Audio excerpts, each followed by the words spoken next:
Greetings, fellow investigators, and welcome back to our video podcast, Into the Darkness, where my friends and I play the Call of Cthulhu role-playing game. I'm your host, Tom Rayleigh. The scenario is Mr. Corbitt. It was written by Michael DeWolf and appears in Mansions of Madness. I'm the GM, and this is episode 4. Our recap will be given by Oren Meyer as his character, Officer Andy Anderson. So without any further delay, let's continue our journey into the darkness. Oren? I keep coming to this dang basket. It hints at more. What secrets has it about my neighbor, Mr. Corbitt? I keep telling myself nothing, but my gut keeps on giving me that sour twinge. Several days before, my life was so much simpler. After a wonderful July 4th with my neighbors, the Grants, Janet, Claire, and Frank, I had come to a decision of going after my suspect for the Jackal case, Tamaszewski, hard. I brought my partner in, a schoolboy chum, Officer Dave Whitethorn, to help me start putting pressure on Tamaszewski. We decided to monitor the suspect and also check out his locker at the hospital. Fortunately, I know the security chief there, so Dave and I had the green light to check it out. What we found was a pendant with a 5-pointed star with a goat head and strange writing. I suspected that Tamaszewski may belong to some satanic cult or witch coven which are known for animal sacrifices. Dave and I decided we definitely needed to start following the suspect, after which I finished my work day at the department. After work, I headed downtown, and I met Frank and Claire on the street. Or Clark on the street. I felt like a cup of joe and a slice of Maybell's raspberry pie. So I convinced my two neighbors to join me at the diner. While there, I had Frank check out the pendant, as I know he studies the occult as a hobby. Maybe he could give me some insight what we found. Frank determined it was definitely a symbol of Satan, and often worn by those who worship on him. Bingo. About this time, both Claire and Janet showed up, and we decided to all chatting over pie and coffee. 20 minutes later, Tamaszewski walks by the diner. Impronto decided to follow the suspect, and was able to excuse myself from the group and started to follow him carefully. I followed him for several blocks when he turned, and I quickly ducked behind a storefront opening. He seemed to have seen something and got spooked and then ran. I turned to see what he had seen there about a block away, and there was Frank, Grant, Janet, and Claire obviously following me and Tamaszewski. I must have not been convincing in my excuses, and they decided to follow me. I decided to stop playing footsie with this perp. Dave and I would confront him at the hospital tomorrow. I rang up Dave the next morning, and we went to confront Tamaszewski at the hospital. The security chief told us our suspect was in the locker room taking a shower.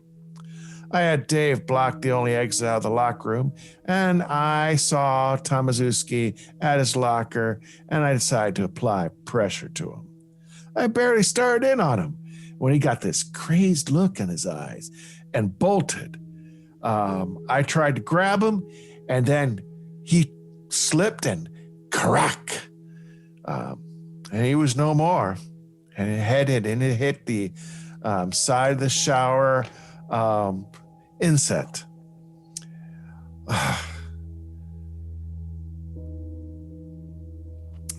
He was dead on impact. Later, after making reports on what happened, Dave and I quickly went at Tamaszewski's apartment and was greeted by stench and a mess. There would be best described an altar table of satanic idols and objects, and in the fridge, meat of dead animals. My gut was right. We had the jackal. Oh, it would have been fine if it had stopped right there. But no. My eyes turn along that cluttered, stained kitchen table, and upon it was a basket of vegetables. Exactly like the basket of vegetables Mr. Corbitt gave me several days before, down to the very vegetables. I should be happy.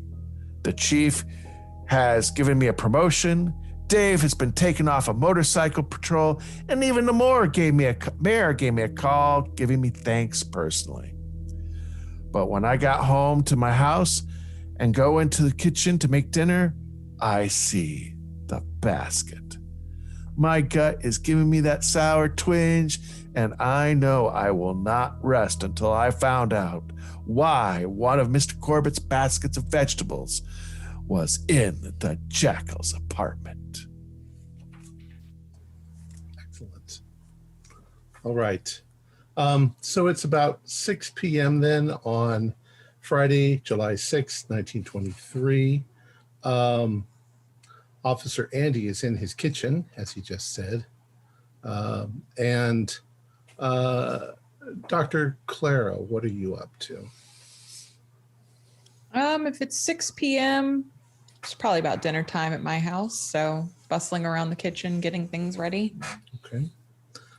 Janet? I'm over at Clark's house, having dinner over there. Okay.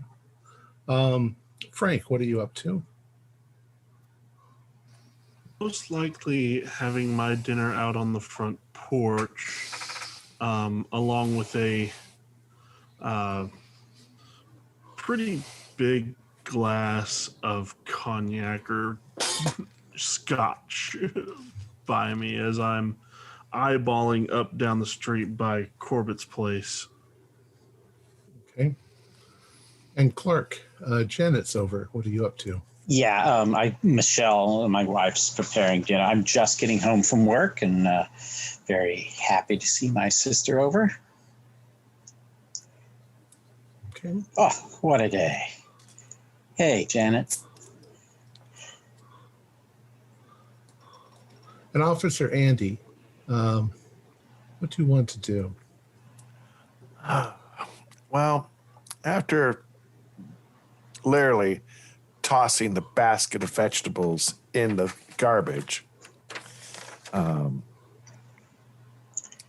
decide that I'm going to kind of take down I'm going to start keeping an eye on Mr. Corbitt's place. Try to do it subtly. I think I probably have a pair of binoculars. I'm going to be keeping an eye on it.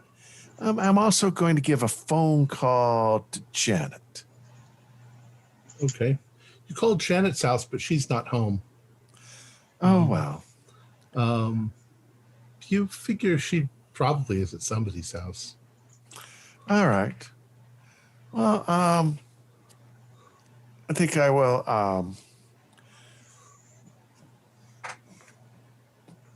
I'll go to. I'll see if Dr. Shaw is in. Clara. Are you calling or are you just dropping by? Calling. Yeah, I'm calling. Hey, Andy, how's it going? Hey, Claire. Do you mind if I drop by? I have something to talk to you about. It's just, something's just irritating me, and I need to get off my chest. I know that you will at least tell me whether I'm just being silly or not. Yeah, sure. Come on over. Come on. Have you had dinner yet? We'll fix you a plate. No. I'll bring a couple beers and You can sit down on the porch and have a chat. Yeah. So what's going on? Well, before you do that, Frank is on his porch, so he sees Andy going over to Claire's. In fact, what's I probably wave. Like? I forget what our map looks like. Does Andy walk past Frank? Trying to Frank, remember what the map looked like too. Clara.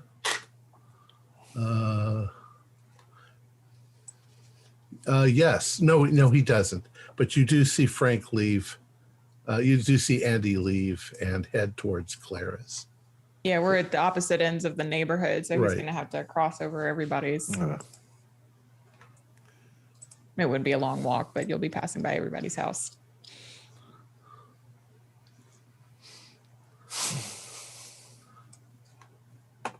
So what do you want Shake to my do? head and keep drinking. Okay. So Andy, you arrive at Clara's house. all right. Being a good guest, I enjoy the meal first before unloading anything. Clark and Janet can also do spot hiddens to see if you notice Andy walk past in front of the house.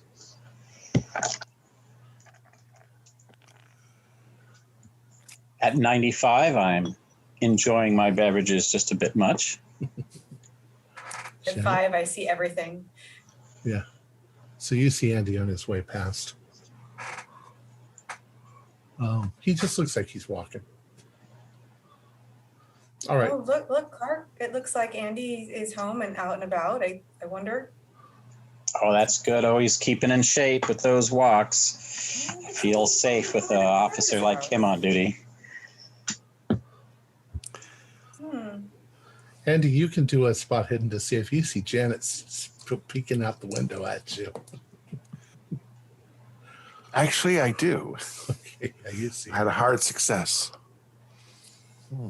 I have to remember that, not answering her phone. All right, So Andy, you walk on. You come to Dr. Clara's house. that was a fabulous meal, Dr. Clara. I'm glad you enjoyed it. Childhood favorite. Let's go have a drink on the porch and talk. You seem distracted this evening. Yes. Clara, I should be happy. I solved the case. Congratulations, by the way. What a feather in your cap, Andy. Yeah, I mean, I went a little wonky near the end, but fortunately we had the right man, and but something came up that's really bothering me.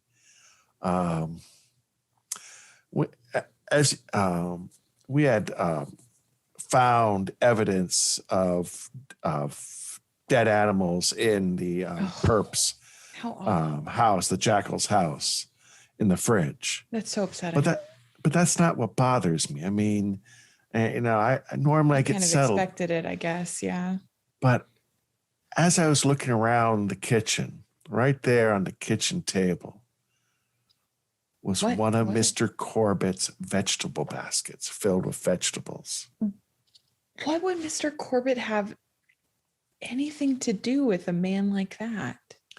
At first I thought it was, my first thought was, that's my basket of vegetables. Because it was the same vegetable, same style of basket. I mean, almost exactly the same mix of vegetables he had given, me. And I'm just like, it's just gnawing at me. I mean, I'm like going, how does Mr. Corbitt, is this from Mr. Corbitt? I mean, it's too much of a coincidence. That is very strange. I mean, this man, didn't he work at like a hospital or something? Yeah, well, this guy was, all right, he was a low-end criminal. I mean, not like connected with the Irish around here or a couple other groups. This would have been a bottom feeder. Someone that even they don't look up to.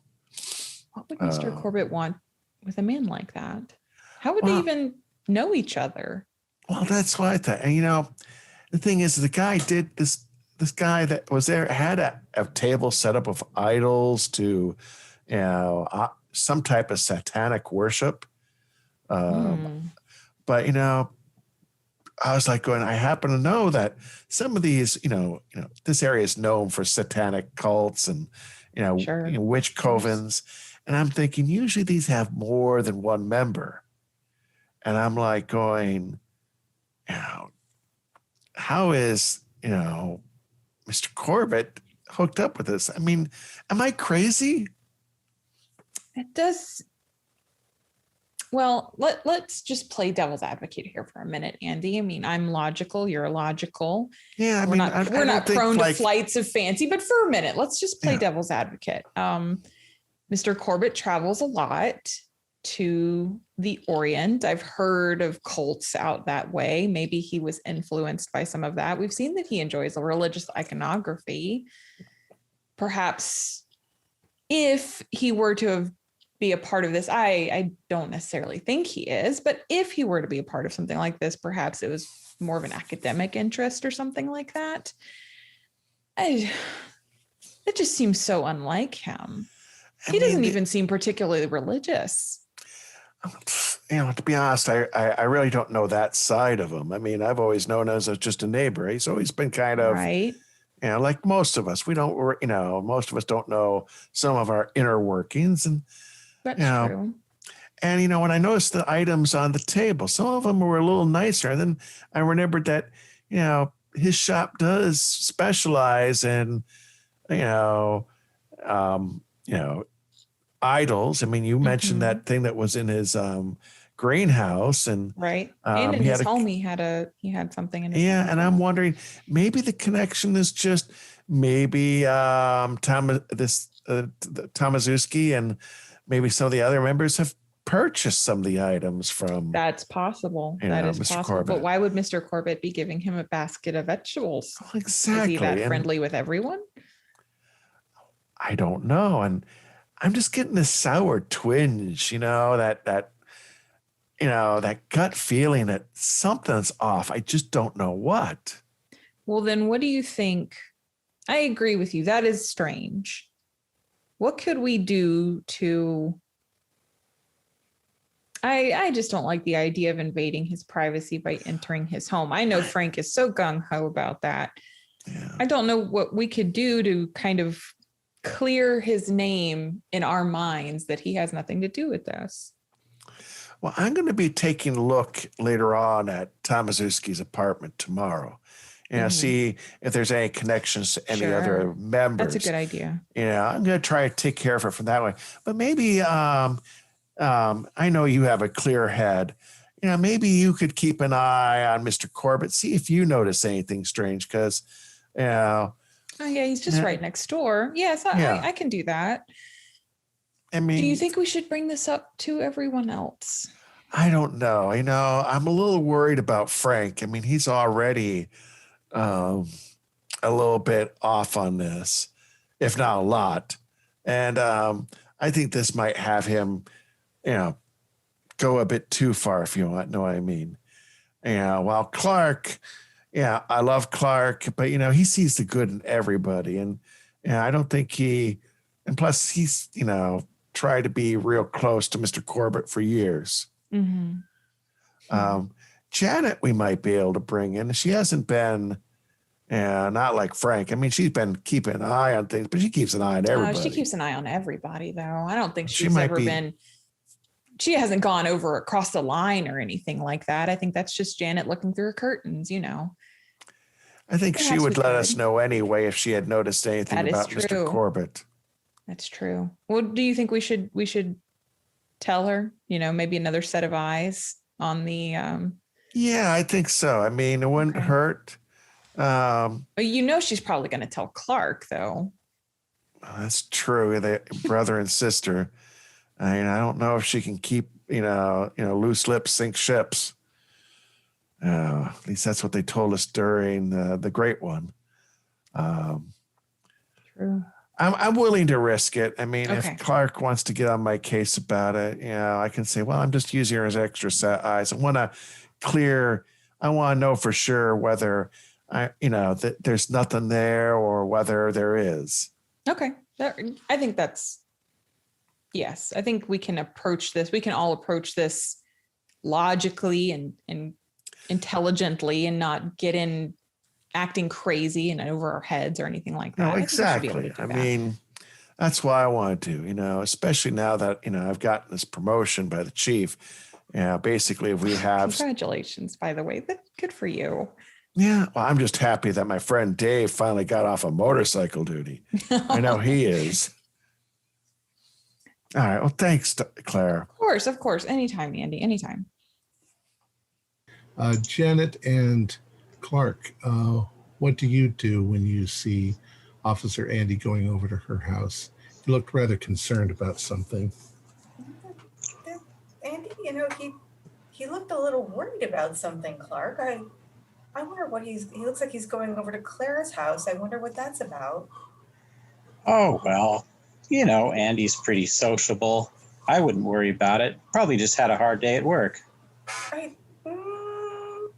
He was definitely walking with a purpose there, Clark. I wonder if we should go over there.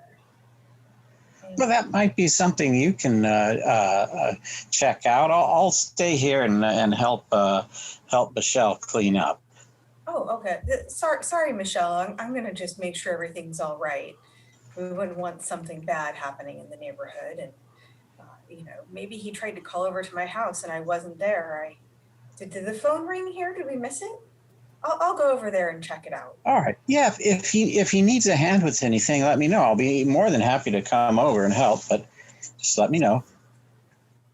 And as it is, Janet, you still end up hanging around at Grant's house for a while. They have time to have dinner, and then they go sit out on the porch, and you make your move. I see them, and I'll walk over there. Yeah. Oh, Clara. Hey, Janet. Hey. Hi. Oh, I didn't know you guys were had a little meeting here. Did you guys have dinner? I was over at Clark's house, of course. Well, Andy, I think if you're going to tell her, may as well do it now, right? Yeah. Janet. Have a seat, Clara. Have a seat. Oh. Okay. Is something wrong? I want you to do me a favor if you could. Anything. All right. I'm a little bit worried about Mr. Corbitt. Oh? And I was wondering if you could kind of keep an eye on him during the day while, I'm at work. Of course. Is he ill? Is there something else going on? Just something came up in a case that I've taken care of, and I want to make sure that whether I'm right or wrong about something. He's tied to a case you're working on? Well, not exactly tied. It was just all right. Come on now, you'll see it. All right, you'll see it in the newspaper tomorrow. The Jackal case has been solved. Whoa! Cracked by Andy. Yeah, Andy cracked the case. Andy, that is fabulous. Yeah, well, we a friend of mine and I were able to collect the evidence and prove that Tomaszewski was the Jackal. However, Tomaszewski, either through karma or God's justice, while trying to escape, slipped and cracked his head, unfortunately, and so he's dead. However, while we were searching Tomaszewski's apartment, as I was looking around the kitchen, I saw one of Mr. Corbitt's vegetable baskets there, filled with the same vegetables that he had given all of us a couple days ago. No.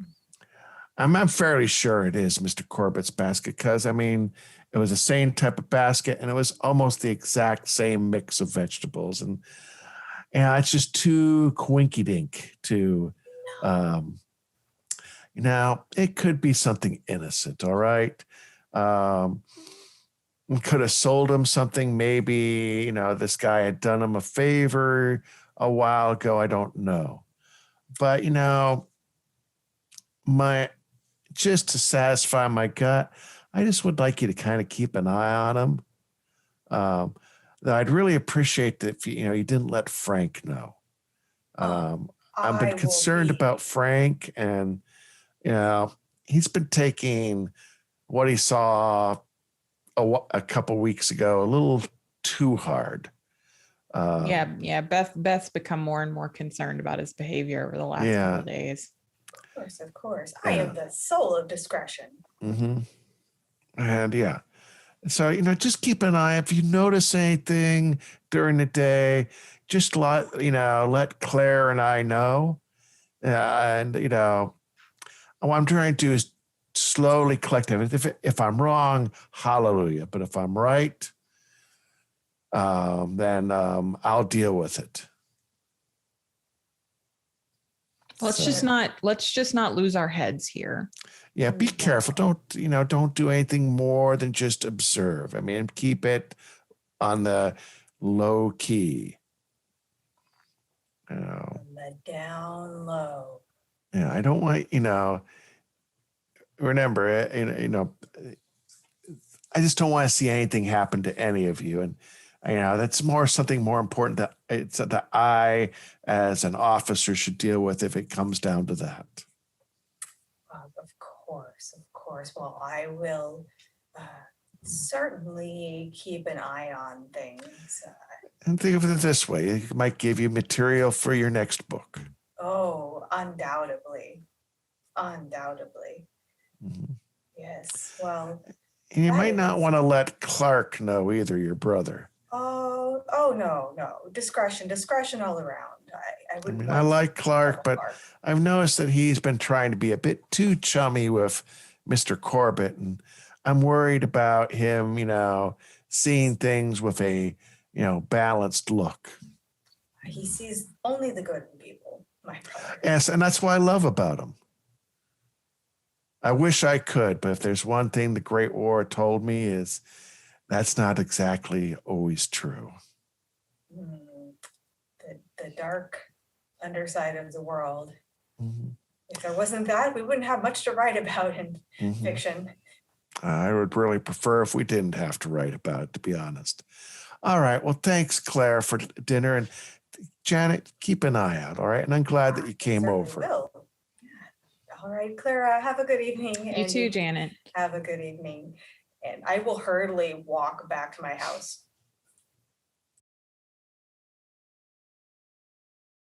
You're muted, Tom. So, Frank, you're sitting on your front porch drinking. And as you're drinking, you are losing your inhibitions. You can do a power roll. If you fail your power roll, you're going to act on impulse. Gotcha. That's an 81 out of possible 60. Okay, so you are thinking about... Where's my crowbar? Your crowbar. You've got a crowbar. Everybody's got a crowbar. Get my crowbar. Gonna start making my way behind the houses and head towards Mr. Corbitt's. Okay. Specifically his greenhouse, I think. You're heading for his greenhouse. Okay. Yeah. All right. Well, it's dark. It's a warm summer night, so there's not much. There might even be some fireflies out in the trees around behind. As you come, we'll say, what time do you think this would be?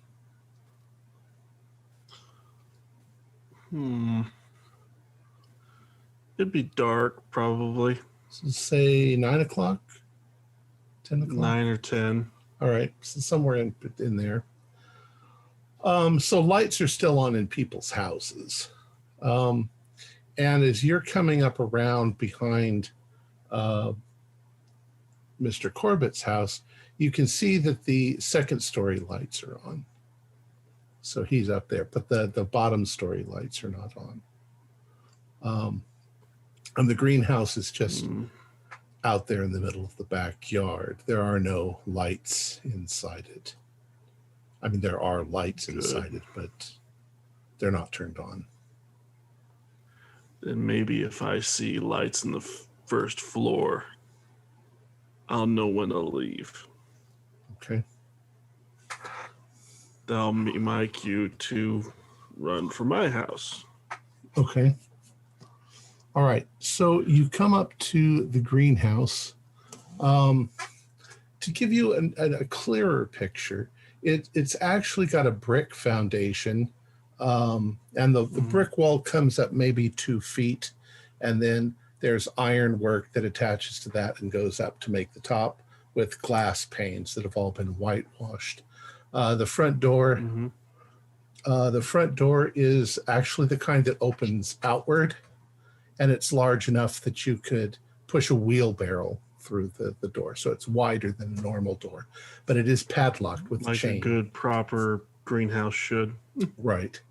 And you didn't go inside, but you can tell from the width of it, there's probably a center place for plants, and then there's side places for plants, and the walkway makes kind of a loop, you know. Okay.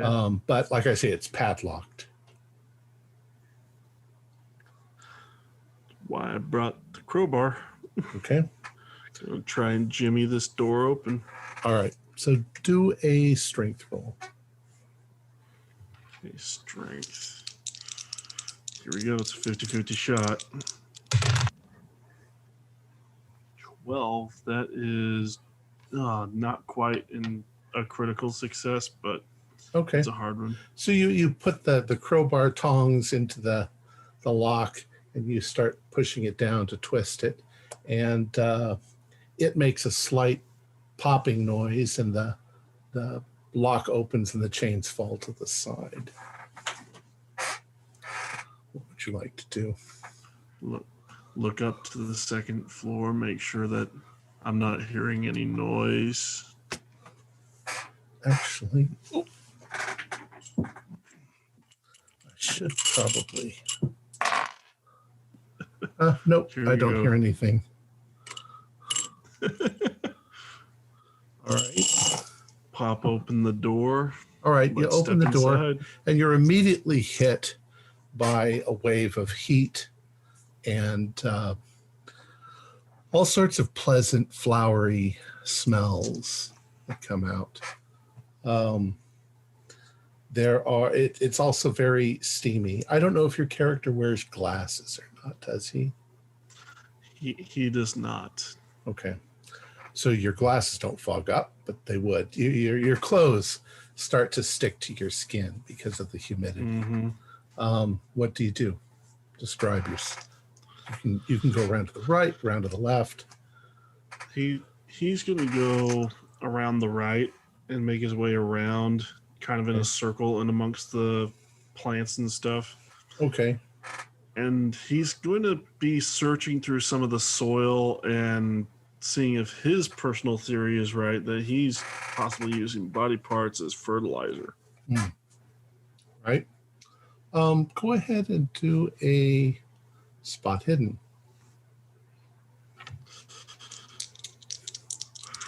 Okay, here we go.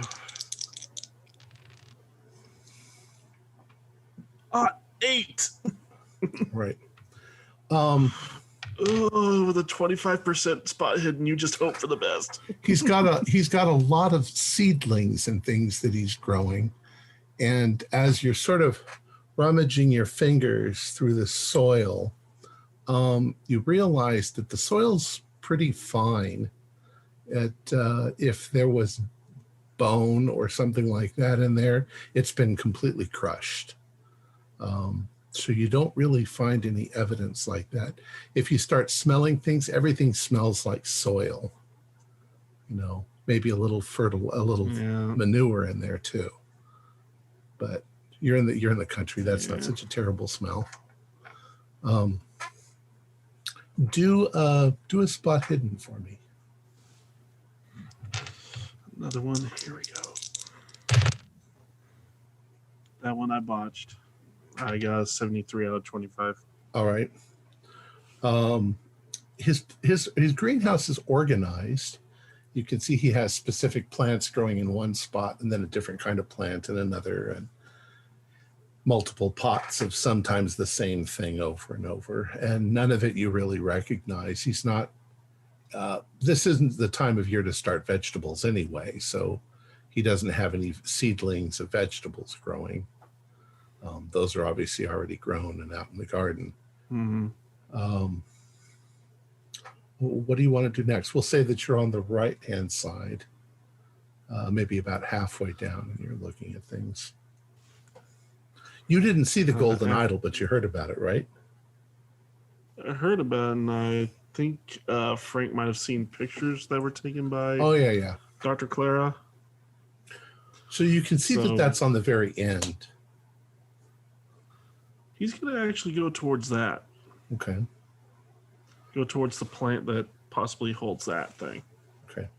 Yeah, the big plant that's growing up behind it and around it, and it's got vines trailing all over the place. The idol is, well, you got to tell me what you're going to do when you get over there by this. He's going to look at the idol and then actually start digging with his crowbar in the dirt of that plant. Okay. This plant is clearly important enough to have an idol by it, his drunken mind says. Okay. It's in a big, gigantic barrel. So there's actually quite a lot of soil and a lot of big, heavy roots that go down into it.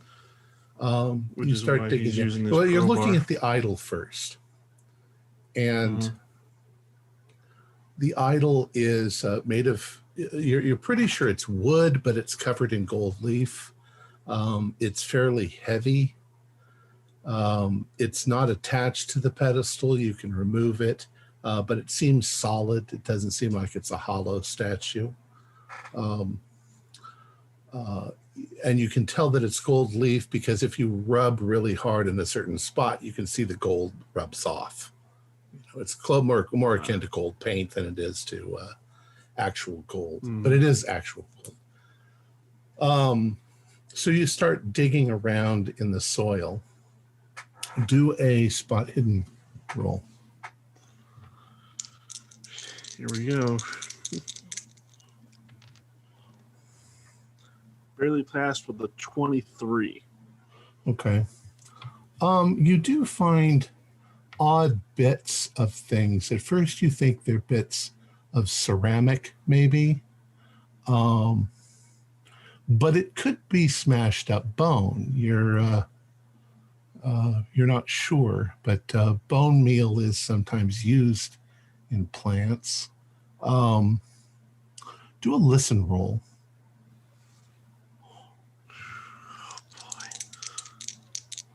I love when the not very stealthy or observant character has to do all this stuff. Don't hear a thing. Don't hear anything. All right. The roots of the plant are odd. You've seen a lot of plants in your lifetime, but there's something about the roots of this plant that remind you far more of veins and arteries and capillaries than of roots. I mean, there's a similarity, but there's definitely something about the plant that's very odd. The roots seem kind of soft and spongy, like they're designed to absorb moisture from the soil in a very rapid sort of way. And now I would like Dr. Clara and Officer Andy and Mr. Grant and Miss Ward to remove your earphones for a few moments and I'll give you the thumbs up when I want you to come back. I don't want you to hear this part. So, Frank, as you are fiddling around in the soil, you suddenly feel something kind of itchy on the back of your neck. And do a spot hidden for me.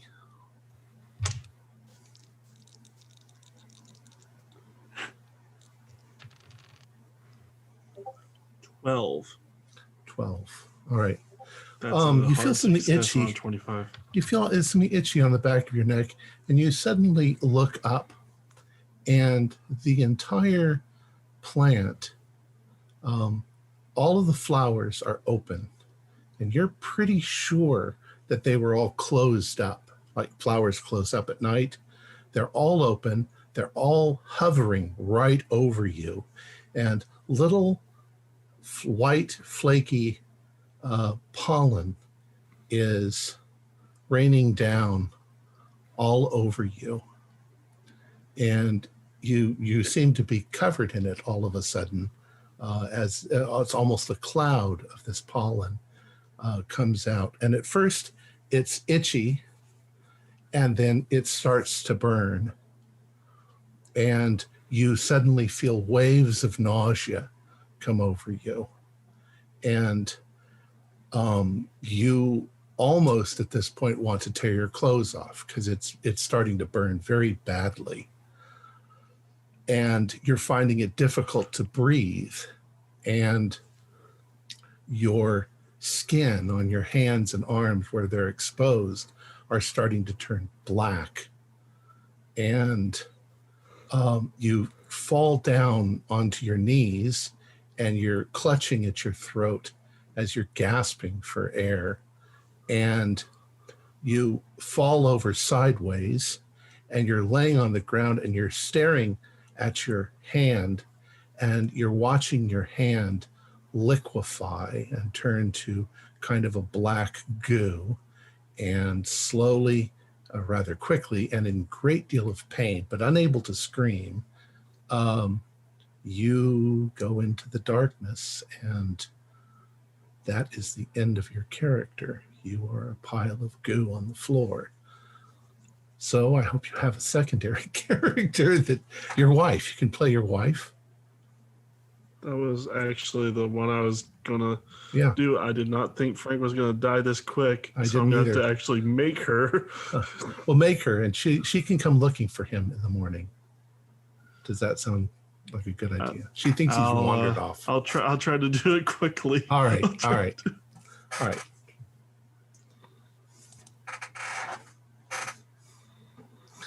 All right. So it's the evening.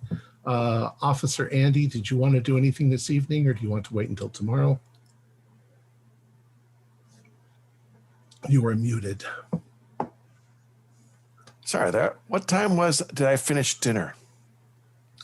Probably about 7, 8 o'clock. I probably would, after that whole conversation, I would probably have another beer, maybe go through my bills, take care of what little things need to be done in the house, maybe. Is it still daylight? No, not at this point. It's getting dark. Yeah, all right, that's what I figured. So, I just take care of stuff around the house, take care of the bills, slowly get my outfit ready for tomorrow, that type of stuff. Probably get ready to go to bed at 10. Okay. And how about the rest of you, Clark and Clara and Janet? Just going to go to bed? Yeah, I'll get ready to go to bed. Make sure I've got all those nice new flyers for Mr. Corbitt's business ready, because I'm going to make sure they're available at my work. I mean, he does the same for me with my flyers, so happy we help each other with our businesses. So get that all sorted for tomorrow and hit the hay. All right, excellent. think Andy's words are kind of rolling around in Clara's mind, and as she drinks a nightcap, she just kind of absentmindedly stares out the window toward Mr. Corbitt's house and just thinks about what it all means before going to bed. Okay. Do a spot hidden.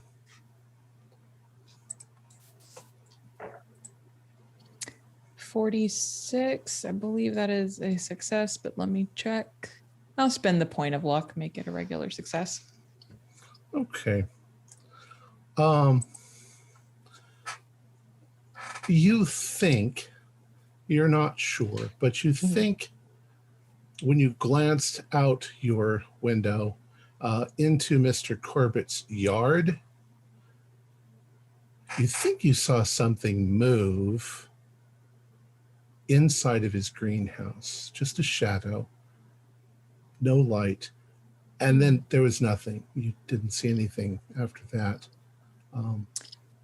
After all of Andy's stories, I must just be seeing things at this point.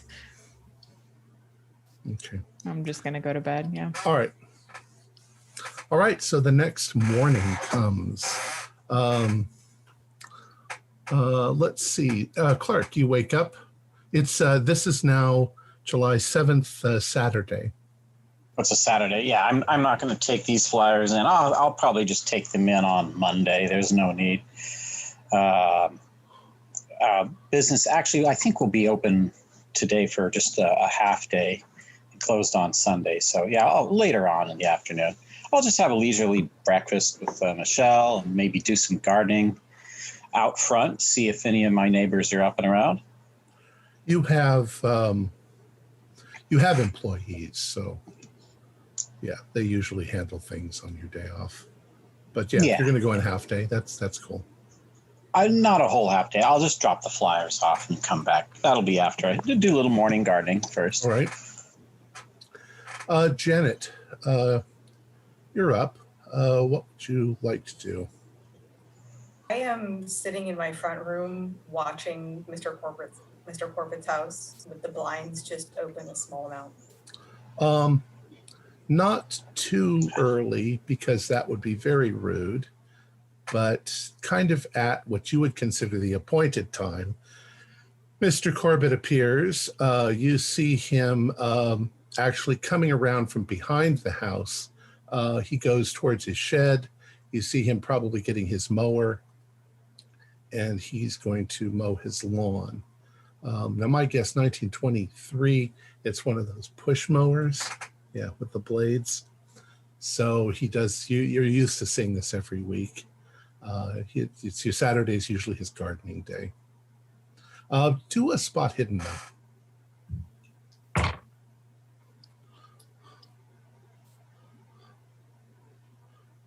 That's a hard success. Hard success, excellent. All right. So you see him go to his shed. He gets out his lawnmower, and he follows a pattern. He does it exactly the same way every single week. So you see him start, and he starts in the back. He comes up to the front. He turns around. He goes towards the back.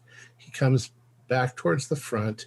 He turns around and starts going back, and he gets about halfway, and he stops, and he looks. He stands there for just a moment, and then you see him leave the mower and just go back behind his house, probably towards where his greenhouse is. But he vanishes for he's at least 10, 15 minutes. You don't see him, but by then you're probably not just standing there staring out the window anymore. I'm just sitting there staring out the window. Okay, you're sitting there staring out the window. I've gotten my cup of coffee for the morning, and I'm taking my duty deadly serious. You see him. You see him come out from behind the house. See, from your perspective, you can't really see everything back there. So he goes to his shed again. He gets out a shovel, and he comes back, and then he goes back into his greenhouse. and he seems to be working on something. He's just left the mower in the middle of the yard. He's in there for maybe a half an hour before he comes out with the shovel. He's dirty. He's obviously got dirt on himself of some sort. And it looks like he's got some, like a bundle of rags or something like that in his hand. Maybe he was using it to clean something up, which he takes, and he's probably got a little area where he burns some kinds of garbage. You can't burn all kinds of garbage, but you can burn paper garbage and stuff. And he starts himself a little fire, and he burns whatever it is he had. And then after that's out, this has taken him about an hour or so. He then goes back to mowing as if nothing was out of the ordinary. You've never seen him do that. Something must have happened, but you're not sure what. Clara, what are you up to this morning? I'd be taking breakfast in a little like breakfast nook area and just drinking a coffee, maybe looking through student papers. Okay. And Officer Andy, what are you up to this morning? Is it my day off, or do I need to go into the... We'll say the weekends are your day off. Your days All right. off. I'm probably having some breakfast, looking out my back window, kind of enjoying the view of the woods and, the other people's backyards. Okay. Yeah, it's a peaceful, sunny, bright day. Oh, I've got a brilliant idea. Maybe I should make the rounds, call everyone, and see if they'd be interested in a round of cards tomorrow night, or maybe tonight. I'll see which one. I'll make the rounds and call everybody to see if anyone's up for cards tonight. Yeah, sure, Andy. I'm always down to play cards. Oh, wonderful. Clark, sorry. So I'll call everybody. Yeah, sure. I could do some cards. Excellent. I'm feeling under the weather. I think I'll just stay home tonight, but thank you for the invitation. All right. Oh, no, okay. No worries. Let Michelle and I know if you need anything, Janet. Oh, of course. I probably just overexerted myself. I was working around the house yesterday, and these things have a way of catching up with you. I'll be fine. I'm just going to stay in and rest. But thank you for the invitation. Okay. All right. No worries. All right. And let's see. Well, we can make sure. I should probably call Frank and see even if Mr. Corbitt's up for a round of cards. First, we'll call Frank's.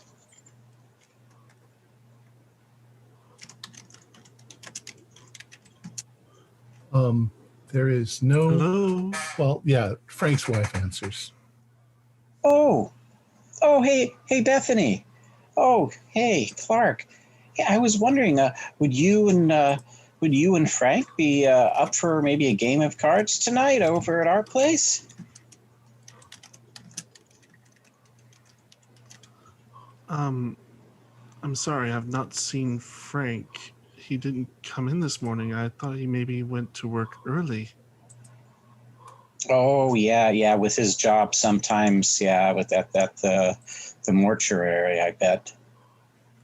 Okay, well, if he comes in later tonight, just or today, just feel free to come on by. And if you need anything during the day, you always feel free to call. Yes, but did he hitch a ride with maybe Andy or something? His car's still in the driveway. Oh, interesting. I'm not sure. I didn't see Andy much. I think Andy went for a walk last night. I think he might have gone over to see Clara. I'm not sure, but I'll go. I'll check with Andy just to find out what's going on, just in case maybe he did catch a ride with Andy. All right. If you would please check and perhaps call me back, that would be fantastic. Thank you. Oh my goodness, certainly. Oh, don't worry, Bethany. I'm sure some rational explanation will come up. But I'll start calling around for you. All right. Thank you. Certainly. All right. I'll let's see. I'll call Andy back. See if. Oh, Andy. Yeah, hi there, Clark. What is it? I thought you just called me. Yeah. I was calling to see if Frank and Bethany might be up for cards later tonight, and Bethany was saying that she hadn't seen him since I think last night, and I was just guessing that maybe his work called for him because they have all sorts of crazy hours sometimes, but his car was still there. You didn't by any chance drive Frank to work, did you? Oh, no, today's my day off. So I didn't drive in today. I'm just finishing up my coffee and my breakfast right now while looking at the backyard. Oh, this is peculiar. Yeah, okay, it is. Well, I'll ask my sister. Maybe could you call Clara and just ask her around? Sure. I'll give Claire a call. Sure, thanks. So I'll call Janet and just like Janet. Hey, you didn't.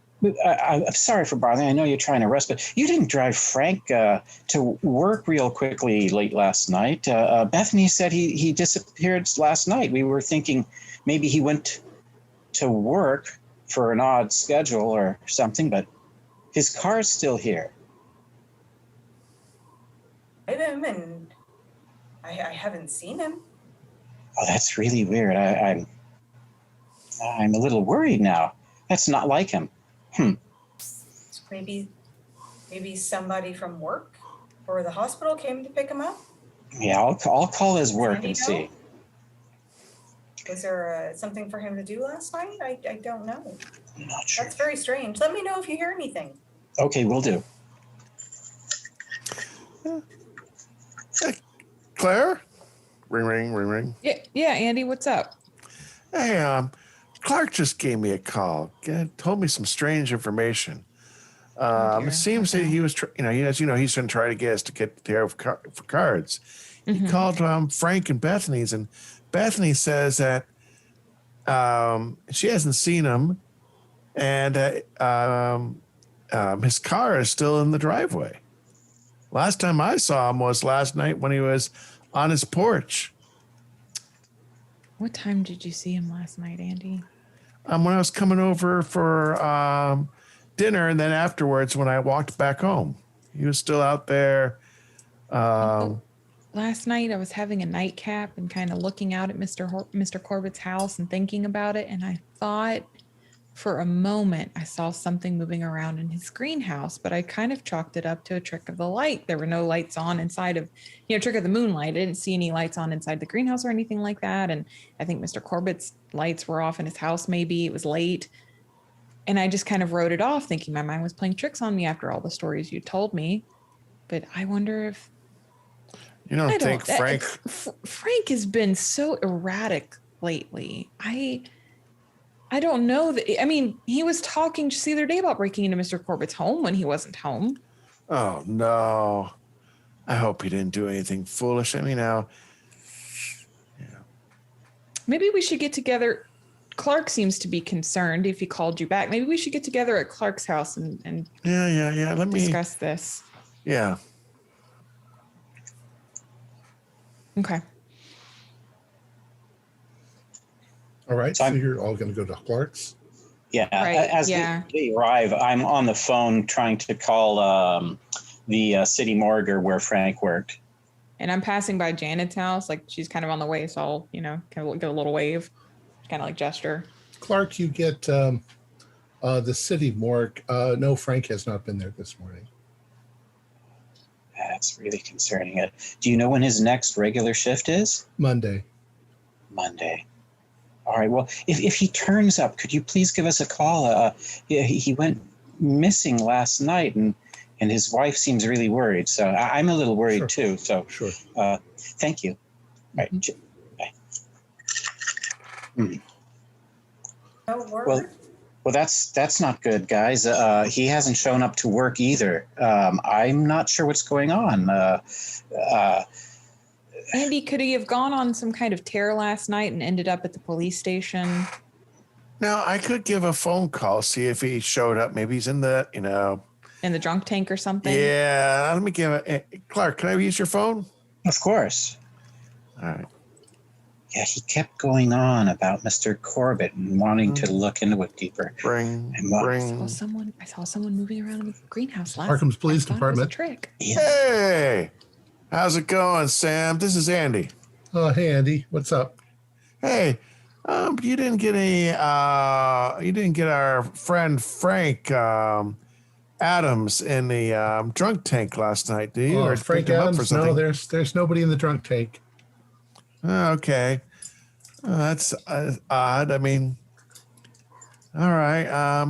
I might call you back about this later on. I want to check with Frank's wife first before anything. But it seems that Frank might be missing right now. He might have just wandered around off someplace in the neighborhood. All right. Thanks. Of course. No, he's not at the Green? department. He's not in the drunk tank or in one of the cells. So. Yeah, I did see something moving around in the greenhouse, Clara. I thought I did. I thought I did. Mr. Corbitt ran off to the greenhouse this morning right in the middle of mowing his lawn. I watched him. That's unusual. He was pushing his mower around like he always does at 9-10 a.m. and abruptly stopped about halfway with the side yard, and he seemed to go running off towards the back. I mean, I can't see from where I am, but it could have been to the greenhouse, and then he was gone for a while and just left the mower on the lawn, didn't come back to finish it for quite some time. And when he came back, he was dirty. Very And he unlike had Mr. Corbitt. a bundle of, I don't know what, clothing, rags, and then he threw them on the fire to burn. Well, I mean, he is gardening. I mean, that does need get dirty. Well, why don't we just end this once and for all? Go over there and ask him. It's Just ask if he's seen Frank. Yeah, ask if he's Clark, should you bring back Bethany? I don't know. Should we get her all worried up in a tizzy just yet? I know she's got to be concerned. I'd like. I think what do you call her? I don't think we should, I don't want to worry her over nothing. It could be that he's elsewhere, but I wouldn't be bad if a couple of us do go over to Mr. Corbitt and ask if he has seen Frank. I think we should send Bethany to do that. Yeah, we should get Bethany here, and she'll probably feel better with company in numbers while we sort this out. It's not very suspicious if she asks Mr. Corbitt because it's her husband. Can I suggest that one of the ladies goes along with her too? Yes, I think that's a great idea. Safety in numbers. Look, let's give Beth a call and maybe she doesn't. Make sure she wants to do this. Yeah. Oh. Hello? Hey, Bethany. We were thinking of we're calling around and looking around. Would you mind coming on over here? And Clara or Janet, they were thinking maybe if you wouldn't mind, maybe you guys could go over and just ask Mr. Corbitt if he's seen any sign of him. We're just trying to figure out what's going on. Again, I'm sure rational explanations behind all of this, but do you have a moment? Or are you up for that? If it means finding Frank, then yes. Well, then please do. I hope he's not hurt somewhere. Yeah, we'll find him. We'll find him. I'll be over there as soon as I can get there. I'm worried. I looked around the house. He's there's no crowbar. He took that with him. Oh. Yeah. Okay. All right. I'll see you when I get there. Yeah. I'll see you when I get there. Come right over, Bethany. Okay, she's coming over. It seems like Frank took the crowbar. Wasn't he talking about breaking in over at Mr. Corbitt's? He was talking. Yeah. He might have gotten a little one too many in. Those of us who don't go talking to Mr. Corbitt, maybe we should call some of the hospitals in the area, make sure he didn't end up in one of those or well, Mr. Corbitt would, if he got hurt over there. Surely Mr. Corbitt would have contacted us or Beth at least. I mean, it's not our business what happens to Frank, but it's Beth's business. When Beth distracts him at the front door, I think one of us needs to go investigate the pile of burnt things that he took out of his backyard today. Oh, come in. Oh, I think that's Bethany. Is there a fence that separates Mr. Corbitt and Clara's backyards? Because I know they're neighbors. Yeah, there's probably like hedges or something. Small fences that separate them. I was gonna say one of us could wait in my backyard and then like hop over the fence while he's in the front talking, and to just go straight from my backyard into his backyard and check out the greenhouse. If it's a little fence that you can hop. Okay, that. All right. Well, what do you think, Janet? Do you want to go with Bethany, maybe to ask Mr. Corbitt then, and Clara? Andy, were you thinking maybe go around back? I think Clara. My concern here is that he's home right now.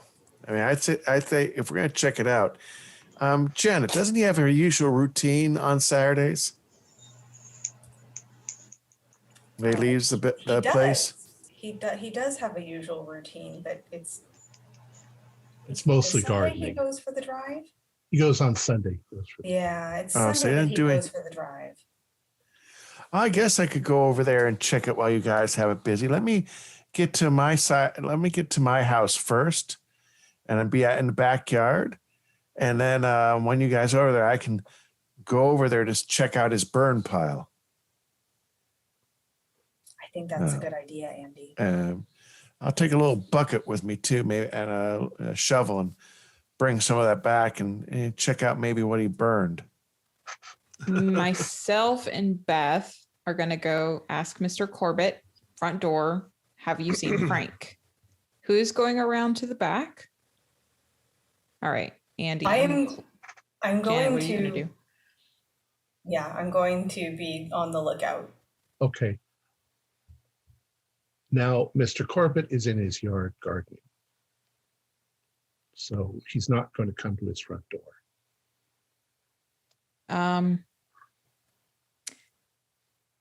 And we know he's there, or we're not going to know You can that see until him. You can see him walking back and forth.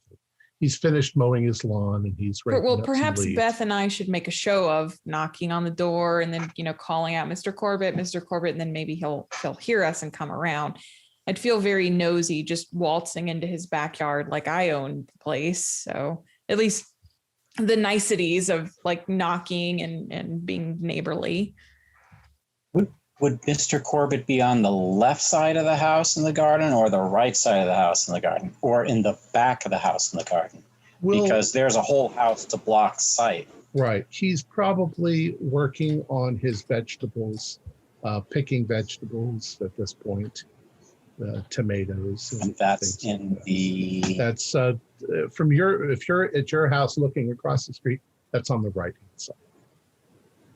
Okay, yeah, right towards the back. Okay, so he'd be able to clearly see the greenhouse from that area. Oh, sure. Got it. And you would clearly be able to see him just, even as you're walking across the street. Yeah. Are we sharing any of this with Bethany, by the way? Like our suspicions, or is this just, we're going to go ask Mr. Corbitt? I would. Yeah, I would. Making sure. Okay. But I'm not there, actually. Sorry. All right. So Clara and Bethany are walking across the street. Did you say you were going to go up to his front porch, or did you? Initially, just to be neighborly and not waltz into his backyard, just do the Okay. show of knocking and maybe calling out. Okay. Well, if you call out, then he hears you, and he comes around the right-hand side of the house, dusting himself off. He's got dirt on his hands and so forth. Now, to somebody else, Andy, what were you going to do? As soon as I see that he's moved, since I'm already in the backyard, Okay. I'm gonna have a bucket and a little shovel trowel. And as soon as I see him heading that way, I'm gonna head towards the burn pile. Okay. And what I'm gonna do is gather whatever has been freshly burnt in the bucket, Okay. and then quickly scoot back out because I don't think I have enough time to check out the greenhouse. Okay. So, Do a luck roll, all right. because it's possible there's still smoldering, coals and stuff. Yes, regular success. Okay. So there's nothing that's still hot. Okay. But it's ashes, and there's bits and things in the ashes and stuff. You scoop those into a bucket, and you can hear Mr. Corbitt on the other side of the house now talking to Clara and Janet. All right. Good morning, ladies. Is there something I can do for you? Yes. Frank has not been seen all day. I was wondering if maybe you've seen him. Frank? No, I haven't seen him in since like 4th of July. I think I saw him over at Clark's house. Can I make a psychology roll since I'm suspicious of Mr. Sure. Corbitt and all of this? Okay. Sure. Bethany is also a little Oh no, that's an 88. high strung No. at this point. So Okay. is it all right if she rolls Sure. a psychology roll? Yeah, I mean, you know Mr. Corbitt. You've lived in this neighborhood. Okay, that's a normal success. 42 out of 60. You find yourself to be suspicious of what he's saying. However, your husband's missing. You're a little suspicious of everybody. That is true. But she just says you've seriously not seen him since the 4th of July. Not that I recall. I mean, I occasionally see some of the neighbors when I'm going to work in the morning, but I haven't spoken to him.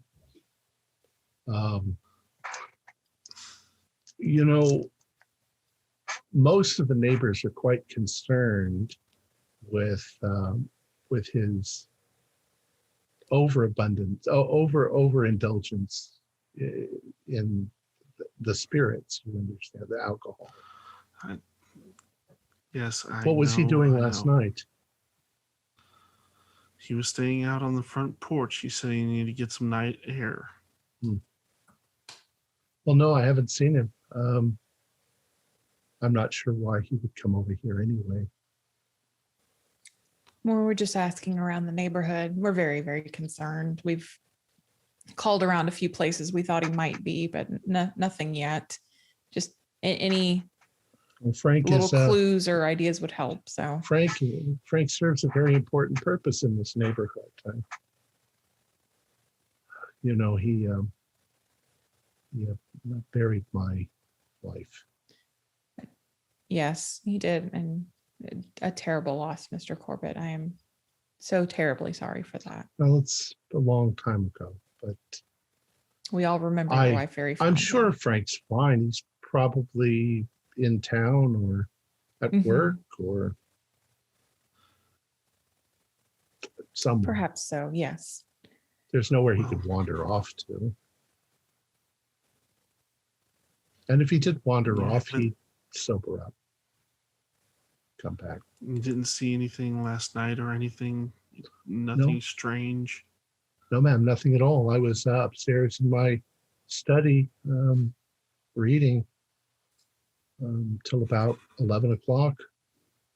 I would have heard if he'd have knocked on my door or anything like that. Fine. Just thank you. If you do Sorry hear for anything, Is there some Mr. reason Corbett. why you would think he would come over here? We've been asking all around the neighborhood. We've talked to Clark and Janet and Andy as well, just trying to see if anyone would have seen him. You don't live very far. No, so we're all within shouting distance practically. Yes, and I've already asked everyone else, and you were the last on the list, so. I'm sorry. I haven't seen him. If I see him, I'll tell him that you're worried. Please do. Thank you, Mr. Corbitt. Of course. Thank you. All right. So Andy, you really haven't had time to look at the greenhouse. Although give me a spot hidden. You're muted. I figure I don't have time to look in the greenhouse, but I can walk by it so I can see if he did use a crowbar, there would be signs of a crowbar in use. So you want me to do a spot hidden? Yeah. All right. Regular success as I'm quickly scampering. All you can see as you are sort of scampering, it's kind of a backwards glance, is that it looks like the chain has been removed, but then he's working in his garden, so he might be going in and out of his greenhouse. All right. Then I keep on going quickly. Right. So strategically, you move away as Mr. Corbitt moves back into the yard. All right. And then Dr. Clara and Bethany, you're going to head back to the Clark's house. Right. And All right. as we're walking, I'll, Beth, what did you make of that? And Mr. Corbitt. The clean-spoken woman. She looks directly at Dr. Clara and says, "He's bullshitting me." Oh, I haven't heard you use such strong language in such a long time, Beth. You must be very serious about this. Let's go talk to the others. He's not telling the full truth, and I don't like it. Let's go talk to the others. He knows where my husband is. So, Officer Andy, you get back first. And in fact, Clara and Bethany, you probably see him scamper across the street just before you clear the house. And he's got a bucket in his hands. So Officer Andy, you rejoin everybody. Do you go into the house with the bucket? Yes, I do. All right, so in the house.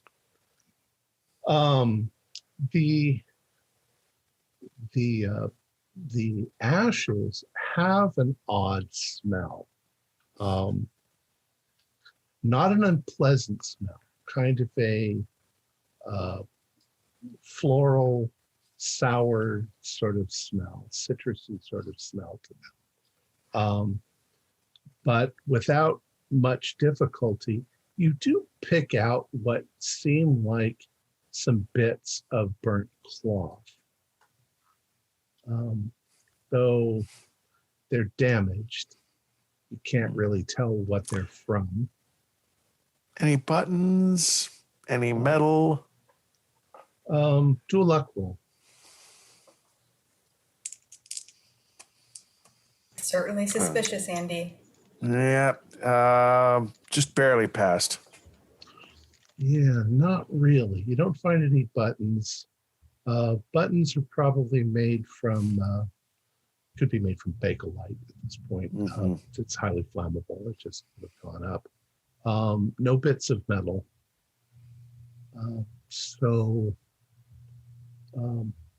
But I mean, there's definitely some cloth in here that's been burned. I try to put the cloth together, put it down on the table, kind of looking at. I'm not going to say anything to Bethany. I'm going to let her come over, see what I'm doing, see if she recognizes anything. I don't want to influence her view. I mean, her point of view.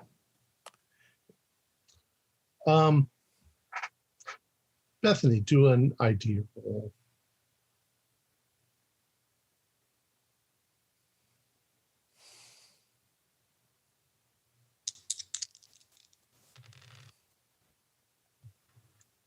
Okay, that's a 15, which is a hard success. Yes. All right. Hard success on Well, 50%. There's a couple of those scraps of cloth that look like they might be from pants. You don't immediately recognize the fabric, but the color is kind of a dark blue. I mean, what's left of it. It's mostly got ashes all over it, so it's kind of gray. But you know your husband's clothes, so you were suddenly quite startled that those might be his pants, at least the ones he was wearing yesterday. What is it, Bethany? Andy? Yes.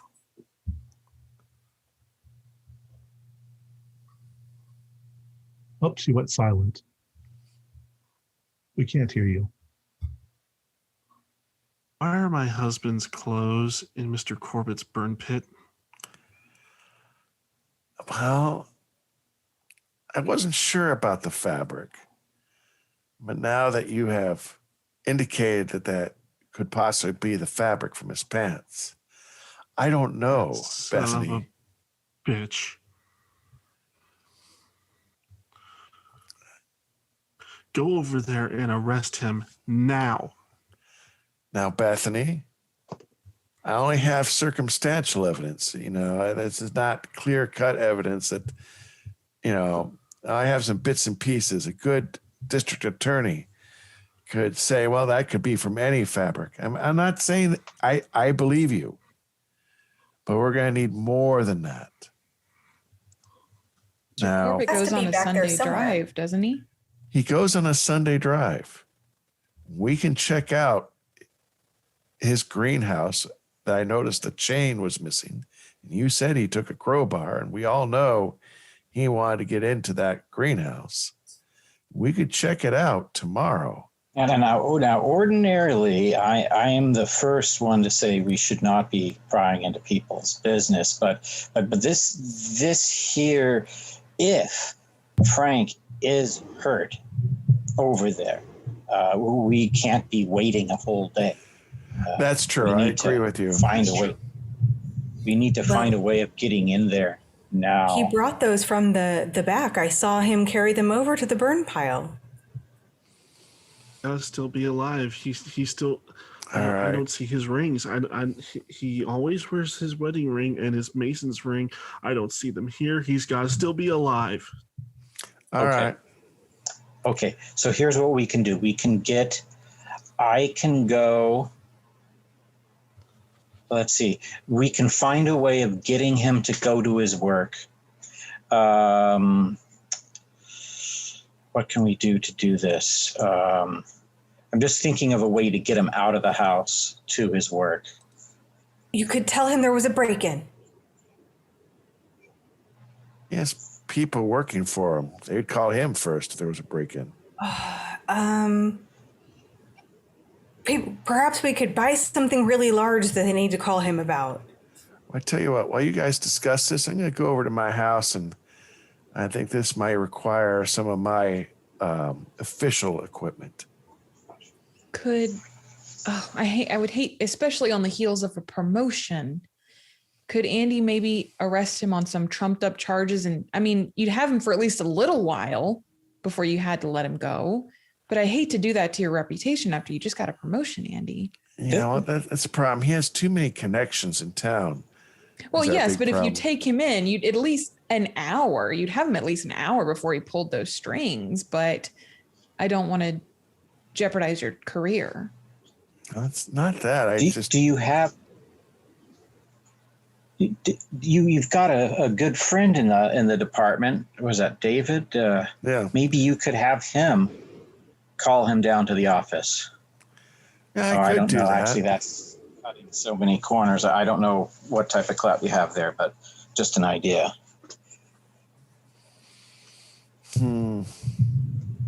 If it came, We need to from get the- in there. We need to find out because Bethany is right. If he's injured, but why would he be lying? I tell you what, I'm going to get my equipment. We'll go over there in group. I'll try to, Clark, you and I will confront our Mr. Corbitt. And ladies, you go to that greenhouse. Okay. Clara, could you boost me over the fence on your side? Yes. Let's just go through my backyard. That way he Yeah. doesn't even see us. Yeah. So I'm going to go to my house. And Everyone pick do up- do a spot hidden while you guys are there. No, that's a 97. A standard Barely pass. passed. extreme success. Nice. All right. And Bethany barely passed. Those of you who passed, it's almost at the last moment that you glance out the window towards Mr. Corbitt's house, and you see that he is crossing the street towards Clark's house. He's still dirty from the yard. He's brushing himself off, but he's moving. He looks worried. But he comes right up to Clark's door, knocks. Oh, go up to the door. Wait, Clark, wait. Who's at the door? Who's that? Andy. It's Bernard Corbitt. Oh, Janet, you and I, let's go sneak out the back and go to the greenhouse now. Yeah. I Don't answer the door yet, Clark. Hold on. Clark, keep him here. Okay, yeah, sure. Just a second. Yeah, I will sweep the materials into the bucket, and then I will follow the girls afterwards. All right. Okay. I just want to make sure that the evidence, that the fabric and the burnt stuff is, and I take the bucket with me. All right. Just a second, Bernard. I'll be right there. So you guys are kind of slipping into other rooms, or Yeah, somebody Clark going has out a the back door, Yeah, like back just door. kind of back out the back door. All right. All right. So you guys are there. You can't go out into the street yet because he's on the porch. Of course. Oh, Mr. Corbitt or Bernard. Hello. Come Bernard. in. Well, there's no time for that at the moment. Look, I just got a phone call. A shipment that I have coming in is being held in New York by the what the hell's it called? Forgive me, I'm a little The holding company. Yeah. customs. Customs. Okay. So I'm going to need to drive to New York. Probably I need to leave in the next hour or so. Would you? I might be able to come back tomorrow. Would you just keep an eye on the place? Of course. Do you need me to drop you off somewhere? Or are you going to drive yourself? No. I'll drive. Train? I'll drive myself. I'll drive to the train station. You can. If I don't think any mail's going to come, it's tomorrow's Sunday, so no mail. But keep an eye on the place. Yeah, and if for whatever reason you're detained a day extra, I'll just take whatever mail you have and slip it into your, put it on the little table by the front door. Yeah, that's good. You have a key. Yeah. Yeah. All right. Yeah, I've got to clean myself up. I'm filthy. Doing the gardening. It's looking really good as usual. Goddamn custom people. Yeah, that happens to me once in a while. I mean, I've only been doing business with them for years, and Yeah. They'll act like they suddenly don't know who I am. Go figure. All right. Hey, do you want to? You can see that he's actually physically shaking just a little bit. Can I do a psychology roll? See if I can read anything into this. Sure. Well, no, I think it's obvious. He's angry about something. Okay. Yeah. All right. That's pretty obvious. Oh, and I got darn! I got a hard success on this roll. Okay. Yeah, you can tell that he's upset, but you got a hard success. You think that he might be upset by something more than what he's talking about.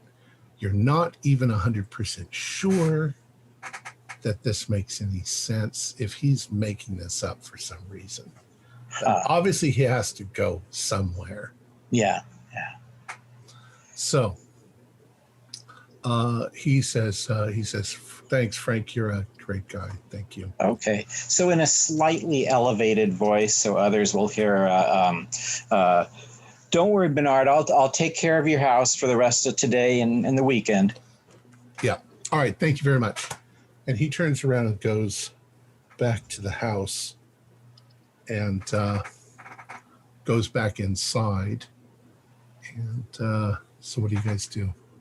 We watch from the corner of the porch. Well, you were we able to hear? Yeah, were we able to hear Clark? Probably. Yeah. I mean, you're just for 10 feet hiding away. Just on the side of the house, ready to. He's gonna go, guys. Yeah, so I'll walk back into the house. Seems very suspicious timing. Yeah, if we're all chatting, that seems very suspicious timing. Well, he's gonna be gone in about an hour. I'm gonna go over to my house, take a roundabout way, and I'll get what I feel I need to have with me. I probably should have my service revolver with me at least. So if he's going to take his car's parked in his garage. So if any of you are suspecting that there's foul play involved with Frank, maybe one of you could keep an eye on the garage, make sure nothing unusual is brought into the garage before he drives away. So when we go search. Oh, there's no garage. Remember, there's just like a carport on the side. Yeah. Oh, it's a carport. Okay, so we can look right into it and see the car. Okay. Yeah. I'm already watching out Clark's window. All right. Okay. All right. So there we go. That's better than waiting till tomorrow, just in case Frank's maybe hurt or something like that. And I mean, Bernard might not even know that he's hurt if he fell down in some place in the back and. Oh, pish, Clark! What if he puts his body in the trunk? Well, you would definitely be able to see that. Yeah, if we see anything like that, I will lead the charge myself over there. But we've got 1 hour, then we can go over and we can search the place. But I mean, if he's not bringing anything unusual into the car to go, we should just let him go, and then we can get to the bottom of this. I am just going to stare out the window until he drives away down the street. Okay. That's still going to be a little bit of time. So after about an hour, you see Mr. Corbitt come out. He's dressed. He's got his jacket, but he's not wearing his jacket. He's got a shirt on with a tie. He gets into the car and rather quickly and abruptly pulls out and drives away. And the house is empty. Why are we even whispering? Let's go. Why are we whispering? No, let's go. Yep, let's go. Because we're sneaking around, Andy. We're the only people living on this street, Janet. No one else lives here. I'll get the key. I'll cross the street, and we'll. Where'd you see him get the clothing and stuff from, Janet? From around the side of the house, around the backyard, I think. I mean, it could have been anywhere back there. Right. He has that shed. Clark, you go ahead and check the house. Janet, you want to come with us, Clark? Because you know you've been in that greenhouse before. I have, and I saw someone moving around in there last night. I know it. Now, Bethany, you want to come with us, or do you want to go with Clark? Well, Beth, do you want to see that if it's something terrible? Well, let's not jump to such conclusions. I mean, It's true. Clark's I think we should check investigating the the house, basement, too. yes? Yes. Then I'm going with Clark, because if he's burning his clothes, if Corbitt is burning his clothes, he might be kept prisoner in the house. okay. I did not Good see idea. my wedding ring on him, and I did not see his Mason's ring. Those are two things he never takes off unless he's washing his hands. So I'm right. going with Clark into the house. All right. All right. So let me get that straight. Are we all going into the house? No. Clara, Three of us Andy, Janet are going to the greenhouse. Okay. So Clark and Bethany are going in the house? Yes. Okay. Main house. All right, let's do the greenhouse first. All right. The three of you go to the greenhouse. You walk up to it, and you can see, especially Clara and Janet, you can see that the lock has changed. The chain is the same, but he's now put a different lock on there. So do a spot hidden. No.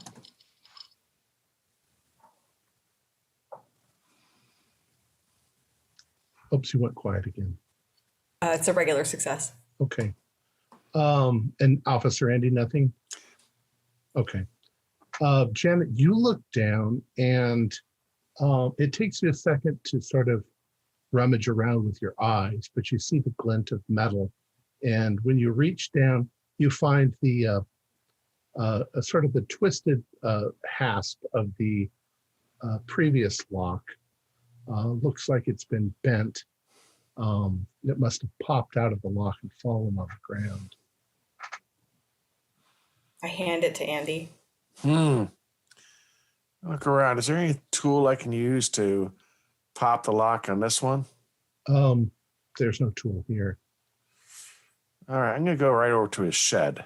Okay. Since it's right, I'm going to see if he has a crowbar or a wedge or something I can use to. You go over to his shed, and yeah, I mean, he's got gardening tools and things like that. He's got a complement of hammers and screwdrivers and things like that. And he has 2 crowbars. All right. Which one? I look at them. Does one look newer than the other, or one looks like it's been recently used? They both have that sort of red paint job that a lot of them had, and they both look well worn, but they've been used at times. All right, so. I'm just going to grab one, and Okay. as I come back, I let Clara and Janet know he had 2 of these in his shed. As I 2 go crowbars? in, yeah, I go. Beth said that the crowbar was missing from their house. Do a strength roll, Officer Andy. Yeah, it's A certainly hard strength. success. Okay. You pop the lock without any difficulty at all. All right. Well done, Andy. Normally I'd say ladies first, but you'll understand if I go in first. We insist. Yes, please. I carefully open the door and take a look around and step in. Okay. Once again, you're hit with the heat blast and the humidity. It's pretty high. The plants look like they're thriving. Things look like they're growing beautifully. You step inside. What do you want to do? Yeah, step aside, take a look around. And I'll go, see, this area seems clear. Yeah, everything seems in perfect order the way it was the other day. And as you're walking about, do a spot hidden. All 3 of us, or just Andy? You can all three of you can do it because you're all kind of walking around. Okay. Woo. No. I had an extreme success there. That was a expecting that. 99. I'm not Okay. rolling well tonight. Janet's busy looking at the pretty flowers and the carnivorous plants. Andy, as you're moving towards the back of the greenhouse, you notice that there is like a black, oily stain on the wooden slats in the floor. Now, you haven't been in the greenhouse, so you don't really notice, but in front of the big bush with the purple flowers all over it, there is a large, like he had spilled oil or something all over the floor and then mopped it up. It's not red, it's not blood. Yeah. It's, All right. Clara, Janet, you've been in this greenhouse before. There seems to be a large oil spill in front of that one plant over there. yeah, you definitely would have noticed if that was there. That wasn't there before. He's very meticulous and clean. Can I like take a swipe and like smell it? Well, it has been scrubbed, but Oh, okay. it's got a very sweet sort of smell, almost candy-like smell to it. It's sweet.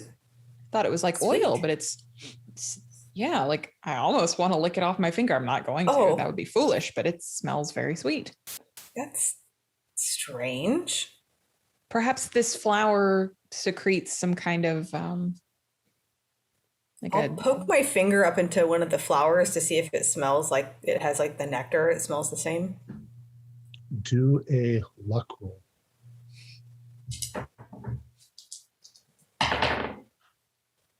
Oh no, that's a terrible failure. Okay. 89 out of 35. So you stick your finger up into the flower, and you get just a little bit of this yellowish pollen on the tip of your finger, and you sort of smell the flower. It's very sweet, like flowers, but you don't recognize the smell. It's not immediately. You would say floral, but you don't know. It's not roses. It's not lilies. It's something. I don't know, Clara. It doesn't seem to smell the same as. not like candy. It smells like flowers, not like candy. Right. Looking around, I'm looking around for any signs of struggle or anything that would, also, since she did mention rings, and so I'm looking around also for, like those two rings. Right. You don't see anything in bits of if there were any bits of metal, let's say there was a ring. The ring couldn't have fallen between the slats. The slats are, very, very close together. You don't see any bits of. If there was a piece of metal, you would see it because it's a wooden slatted floor. Janet, as you're standing there, the tip of your finger is starting to itch just a little bit. And if you look at your finger, you notice there's little red speckles where that pollen was. Oh, I think I need to go wash my hands. I might be allergic to that flower. There is, in fact, a sink in the front end of the greenhouse, a big, deep sink. I'm going to go wash my hand in the sink, and I'll go do that. All right. You go do that, and it seems to relieve some of the itching, but you do notice that it's almost like there are little black burn marks that begin to form, like you've gotten a chemical of some sort on you. Oh dear. Oh, Clara, take a look. I don't know. I think maybe I shouldn't have touched that flower. Yeah, don't. Yeah, none of us should touch that flower. We don't know anything about it. Not even the botany professor knew anything about it. Yeah. Officer Andy, where are you in the greenhouse? I'm gonna, since they're saying that, I'm gonna follow them. Okay. Because And since I know that Clara touched that green stuff, I'm concerned that maybe she might be. Right. So what is this? Sure. Yeah. Burned from the. Where's that idol? The idol's sitting right there in the middle okay. of the bush. I'll point you to it. It's over there. You going to go look at the idol? Yeah, I'll go take a look at it real quick. All right. So you're looking at the idol. Janet, you're washing the stuff off. Clara, you're looking at it. It looks like she's been burned by a chemical of some sort. And you do know there are toxic plants. Mm-hmm. So, but I'd like Clara and Janet to do a spot hidden.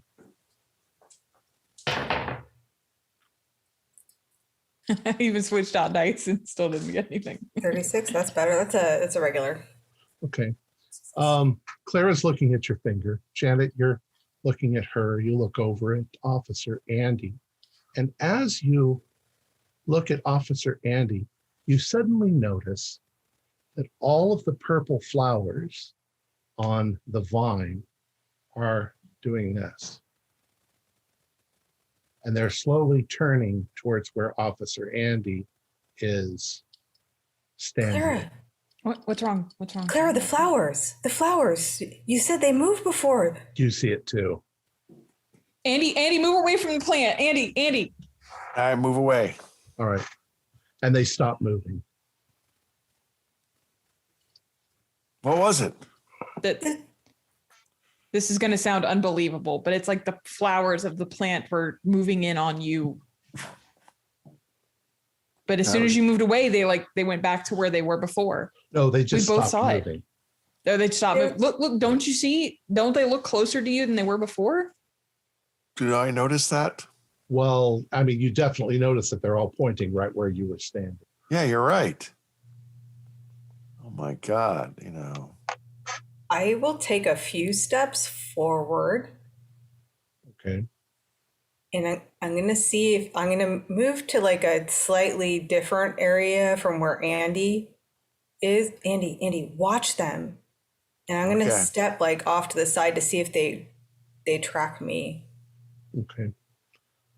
So you move towards, let's say, another area, but getting closer and closer to them. Nothing happens for a few minutes, but then as you're standing there, all of a sudden, one of the flowers nearest you turns a little bit, and then the others start to follow suit, like they're tracking you, like they can sense where you are. Do you see him? Andy, do you see him? Yeah. I don't know what to make of this, but You better move away before something happens. Yeah, move away from that. I take several steps back away from the flowers. Okay, and they once again stop moving. Mm-hmm. I don't like this. Weird. This feels bad. Maybe we should go check on Beth and Clark. I say, let me look at that finger of yours, Janet. Has it gotten better or worse? It's not any worse, but it does definitely have some little black burn marks. And it hurts. I mean, it burns a little, but it doesn't seem like it's getting worse. Yeah. Smell it, or have Clara smell it. See if it smells like that stuff that's on the floor. Yeah, it smells sweet. Oh, it's sweet. Like candy sweet? But, well, not like it was because you've washed whatever it was off. But, yeah, there's definitely nasty. Go look at the floor, look at the finger, look at the floor. Nah. All right. Yeah, some strange plants. Right. I don't like being in here. This is not good. This is not good. No. So you guys are going to go in to the house where the others are? Yeah, I'm going to make sure to shut the greenhouse. And obviously I broke the lock, but yeah. Yeah. Oh, well. Well, he's not going to be back until tomorrow. If we don't find anything else, we can at least replace the lock. All right, so let's jump back to Bethany and Clark. All right. All right. Well, so you go into the entryway, and you can see all the same things that we've seen before in the front room, the pieces of art, the cabinet, and so forth. Towards the back, there's like a dining room and the kitchen. And then off to the side, there is a guest room. And in the kitchen, there's a pantry as well. It's sort of, I wouldn't say a standard layout. All of your houses are different. Yeah. But it's the same things that you would have in your house. There's a cloak room too, where So just taking a moment to listen, do we hear any movement, any muffled noises in the house? Do a listen. All right. 43. I think that is a that's a fail. Oh yeah, I don't hear too well. Nope. Bethany? I got a hard success on Beth's listen roll. Okay.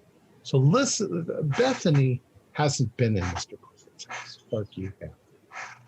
So she's not at ease. You're a little more at ease than she was. So she's her senses are heightened. And as she's standing next to you, she grabs you and she's like, "What was that?" And Bethany, you think you heard something upstairs, like a thump. That might be. There's something upstairs. It was a light thump. Okay. All right. Well, let's go. I'll go as we. Is there like a poker or something like that, like a fire poker next to the? Sure. Yeah, just in case something's locked and we need something to pry it open. I'll go grab a fire poker by the fireplace, and then I'll start going towards the stairs. Okay.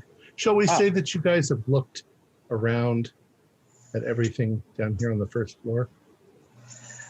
Oh, you've seen the dining room, you've seen the kitchen. No. Well, yeah, nothing's never been. So by the She's time definitely you looked over everything. By the time you have finished doing that and you hear the noise, Andy and Janet and Clara join you. They come in. Oh, okay. Hey guys, yeah. Bethany thinks she heard something upstairs. They're just about to go up to see what that might be. Did you find anything in the garden house? Some That really large strange plant in there plants. is very weird. Do you remember that picture I showed you, Clark, of the plant with the little idol in front of it? Oh yeah, yeah. Mm-hmm. That plant, I swear to you, Clark, it moves. When people get close to it, it moves toward them. It follows you around the room. How odd. Yeah, And, I and saw Janet it was myself. burned. Janet, look, show Look at my your finger. Oh my God, Janet. That was just from touching the plant. I've The- had the- some the sort pollen. of bad reaction. Oh my God, I'm wondering if Frank got burned and Bernard's scared we're going to sue him or something, and he's trying to wrap this up. I wonder if something upstairs. Yeah, I wonder if he rushed to get a doctor. Here, let's go upstairs. That might be Frank. I have a crowbar here in case we need it. Oh, wonderful. I just grabbed the poker just in case the door's locked. All right. Frank, is that you? There's no response. Oh, is that? We lost you, Tom. Oh, there's no response. So I'll go upstairs at a steady pace. Yeah. So will I. Okay. You get to the top of the landing, and it's a fairly, it's a rectangular house. To describe it, you get up to the top of the landing, and there is a window looking out into the backyard, and there is a door on your left, just one door on your left, and then the hallway sort of twists back around the stairs back this way, and there are 1, 2, 3, maybe 4 doors going around, in the square of the house. So the front of the house has at least two rooms and maybe like a linen closet, and then there's 2 more rooms to your right, 1 to your left. Okay, well, the one immediately to the Sorry. left, I'll just... Reversal. One to your right and all the others to your left. The one at the immediate landing point Okay. of the stairs, I'll do a double knock out of politeness just in case there's a guest, and then I'll open the door. All right. You open the room and you have discovered Bernard's bedroom. It's the master bedroom. It is exceptionally neat.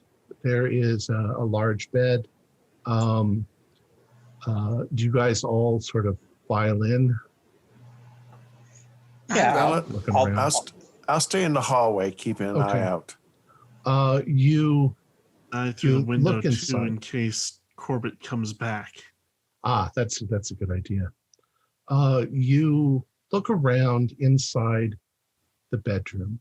You find, like I see, he's got a nice bed. He's got a table, a bedstand. There is a fireplace. There's a small mantle. There are pictures of his wife. There are pictures of he and his wife, wedding pictures. There's a rather, I'd say, disturbing picture, not because it's disturbing, because you're seeing Mr. Corbitt and his wife very happy, laughing, having their picture taken in a park. It makes him seem very normal. You keep reassessing, how could this possibly be Mr. Corbitt? What you guys are suspecting of him. Everything in here seems normal. There are clothes in the closet. There are no women's clothes, so he may have stored her clothing or got rid of it over the years. You guys are moved by how normal everything looks. What do you want to do next? You don't find anything unusual. So in the closet, there's nothing other than just clothes. Right. Some pairs of shoes, nice shoes. Okay. Yeah, I'm ultimately looking for Frank, so I'm looking in areas that would be big enough to have a person. Right. Under the bed in the closet and such. So back out into the hallway. I'm gonna No move Frank down there. to. I gotta move down to the next door since I'm the first person in the hallway since I stayed there, and I'm gonna go to the next door down. Okay. That's just across from where you are. Yeah. Yeah. All right. We'll call that the northmost door on the left. You open that door as they're coming out. That appears to be a study. It's got books. It's got a little desk. You want to go inside there? Yeah, I'll take a look inside All right. as I open it. And you guys are finished in the bedroom. Are you going to join him in the study? I'll go take a door that hasn't been opened yet. I'll just Okay. take watch. Claire is feeling a little conflicted, so she's just gonna All right. take watch. And I'll go ahead with Janet. Okay. I guess Beth will go in with Andy. All right. So Beth and Andy, you're stepping into the study. But before we get to you, Clark and Janet are moving down the hallway. You open up the first door and you can see that it's like a guest room. It's immaculate, but it's obviously nobody has used it. He just cleans it to make sure that it's clean. You've never seen him have a guest, at least not since before his wife died. The next room also is a guest room. And then there's a linen closet. And then the final room next to the bathroom appears to be what was going to be a nursery. But the furniture hasn't been maintained and so forth. But as you are in the nursery, the two of you can do spot hiddens.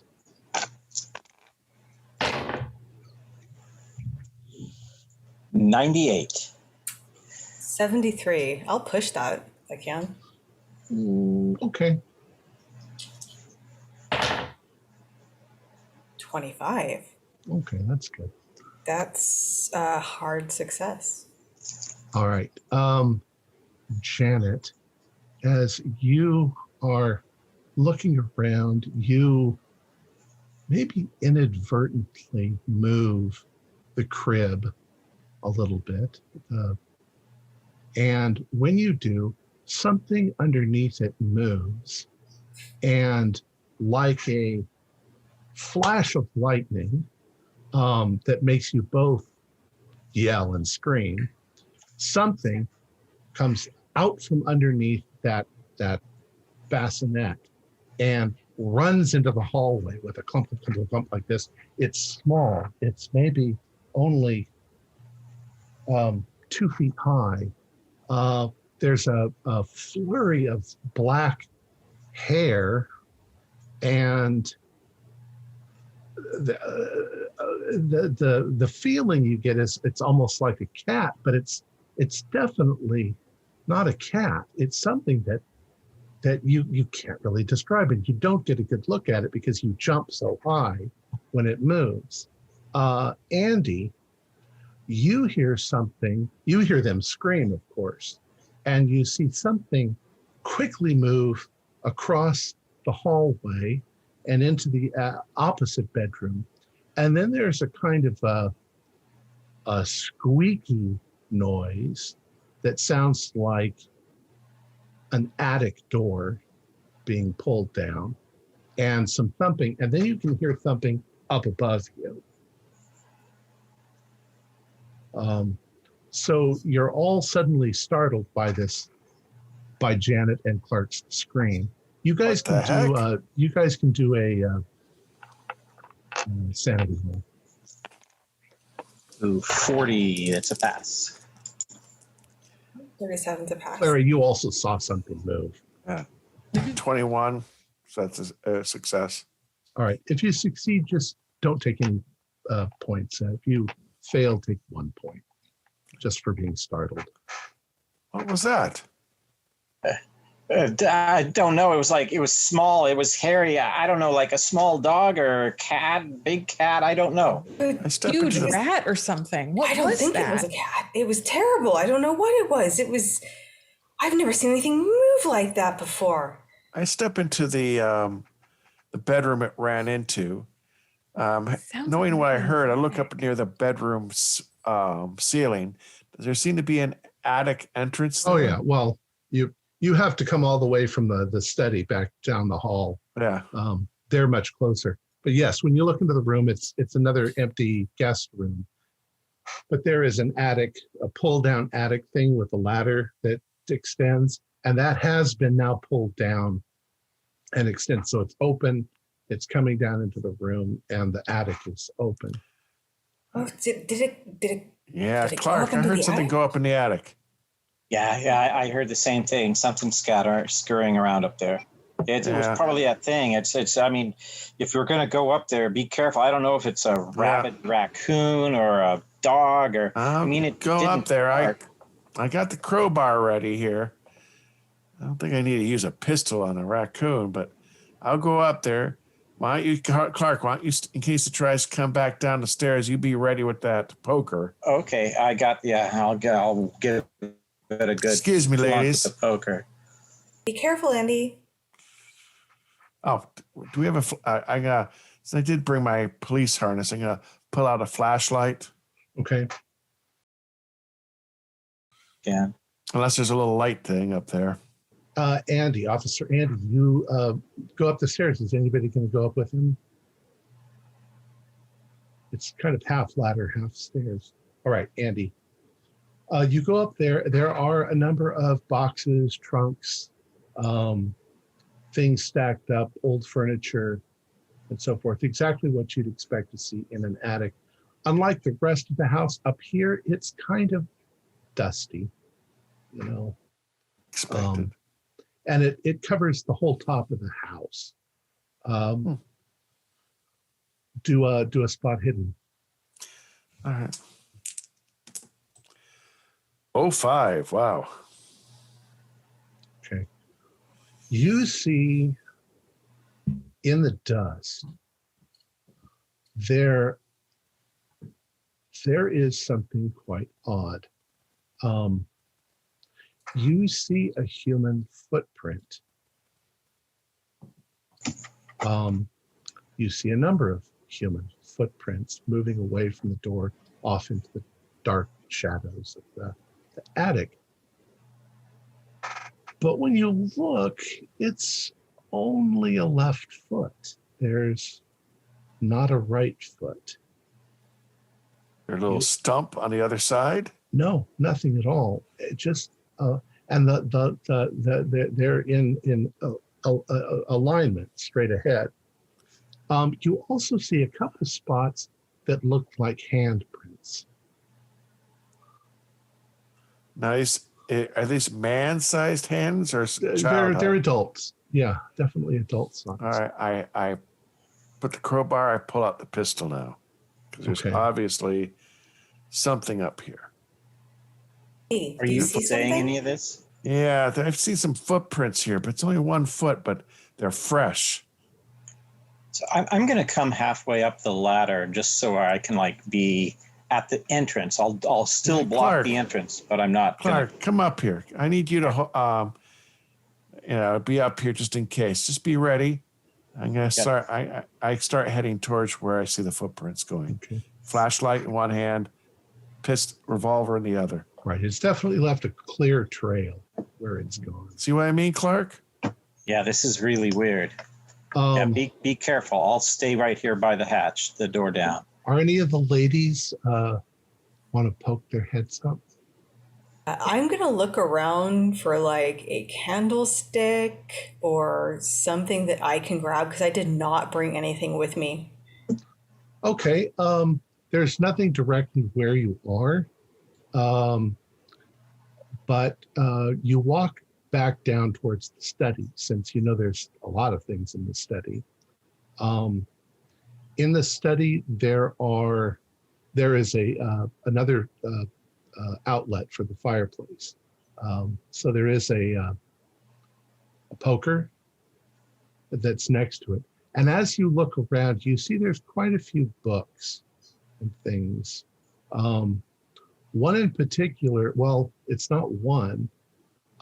Right above his desk, there are 14 identical, not particularly thick books, and they are numbered according to year.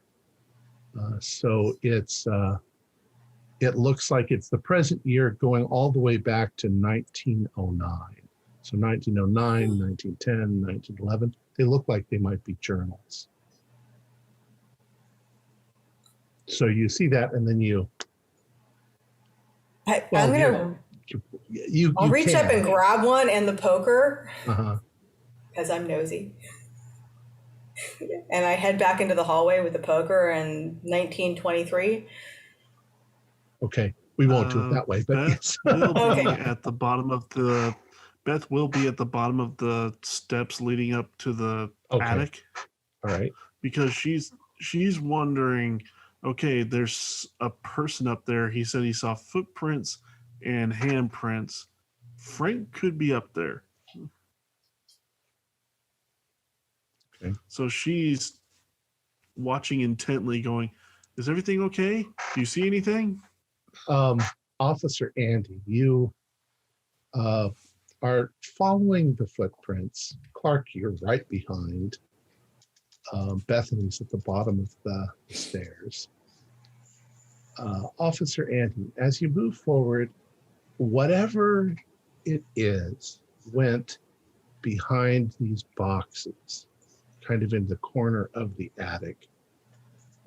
All right. Clark, you go to that side. I'll take this side, and hopefully we can get it. Okay. Should we try closing the door so it doesn't escape? Yeah, probably. Well, or actually, it would just run into everybody else. So I think. Yeah. Okay, so I'll go in the direction you just pointed out. All right.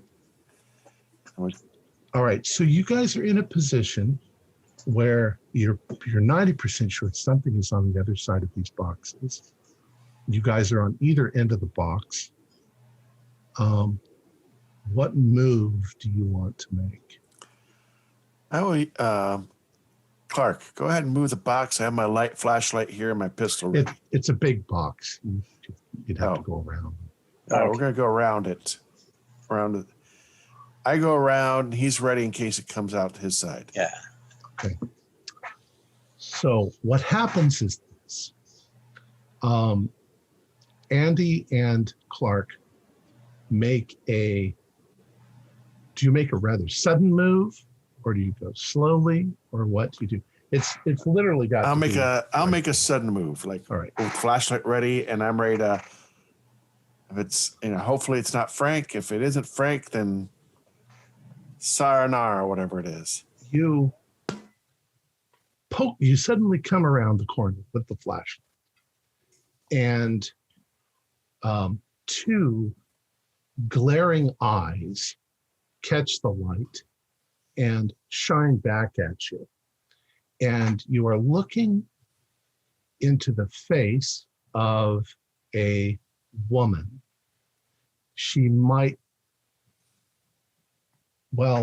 You're looking into the face of a woman's head with long black hair.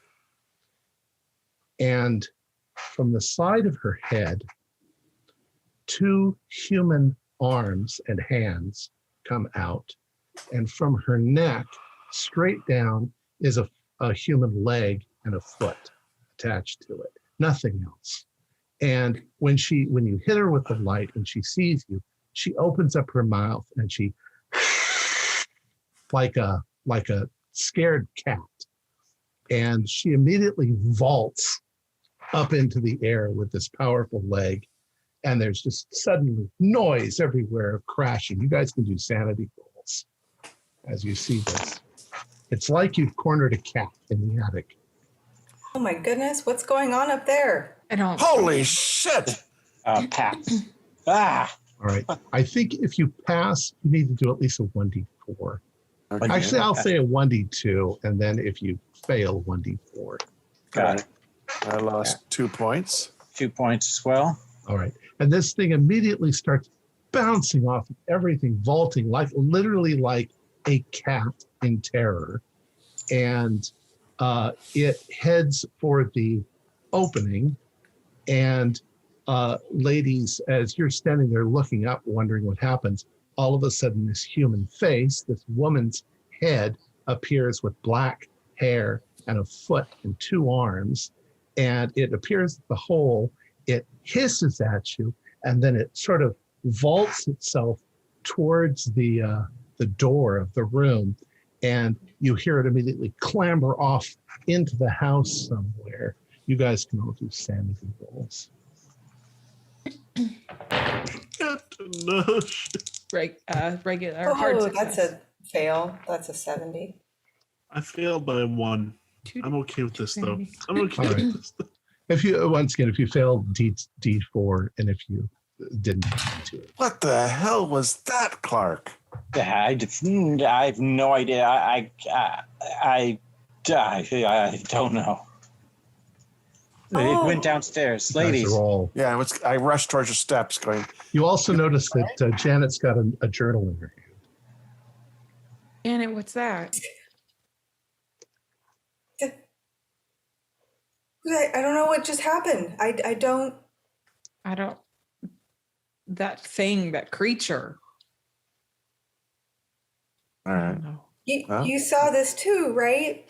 Oh. It was the face of a woman with. Yeah. 2 arms and a foot. Okay. Maybe that explains the arm that you two saw. So I'm rushing down. I'm going to try to give chase, even though it's had a good bit of head start. I'll go out into the hallway then, if I can get down there. Okay. It's at this point it's lost somewhere in the house. It's moved so quickly, like I'd say, like a cat. You're pretty sure it went downstairs, but you don't know. If you follow it, you're not going to. Didn't seem to attack anyone. I don't know if it's a real threat, but man, It seemed to be terrified of you. What the heck is Mr. Corbitt doing? I don't know, but if Frank's in here, we need to find him and get the hell out. But there's nothing up in none of these rooms had anything. What did you find, Janet? I picked up this journal, but I don't know. I mean, I thought, I don't know what I was thinking. Well, maybe is that his journal? Maybe he said something about Frank in it. Yeah. Where'd you find these? Back here in the study, there's a whole bunch of them. Clara, why don't you go in there? Okay. I'm gonna stand guard in front of the door here in case that thing's got. Clark, you want to join me? Bethany, why don't you go in the room, help him out, in case that thing comes back? Okay. All right. Well, Okay. I'm going to make a suggestion. Sounds good. Since we're at an interesting position. When you go in there, you find there are 14 journals. Sure. Why don't we take turns reading them? All right. You're not going to read all 14 of them, but you're going to read excerpts. But do a spot hidden while you're in there. Oh, you can all do it. Success. Regular success. Yeah, it's better. I'm looking for that thing. That's a hard success on Bethany's part. All right. So amongst the other books that you find in there, some odd things. You do find a Quran that seems to be written in Arabic. You find a book called 20 Experiments in the Occult by the charlatan Dr. Arthur Turnley. You find True Magic by Theophilus Wen. And you find The Key and the Gate it was written in Sanskrit. The book Magic by Theophilus Wen seems to have an unusual cover on it. You think it might be snakeskin that it's bound in. But you find these 14 journals. And just for the sake of the game, we're going to assume that you guys sit there for a while and you read through them to find out what the story is. This will tell you a great deal.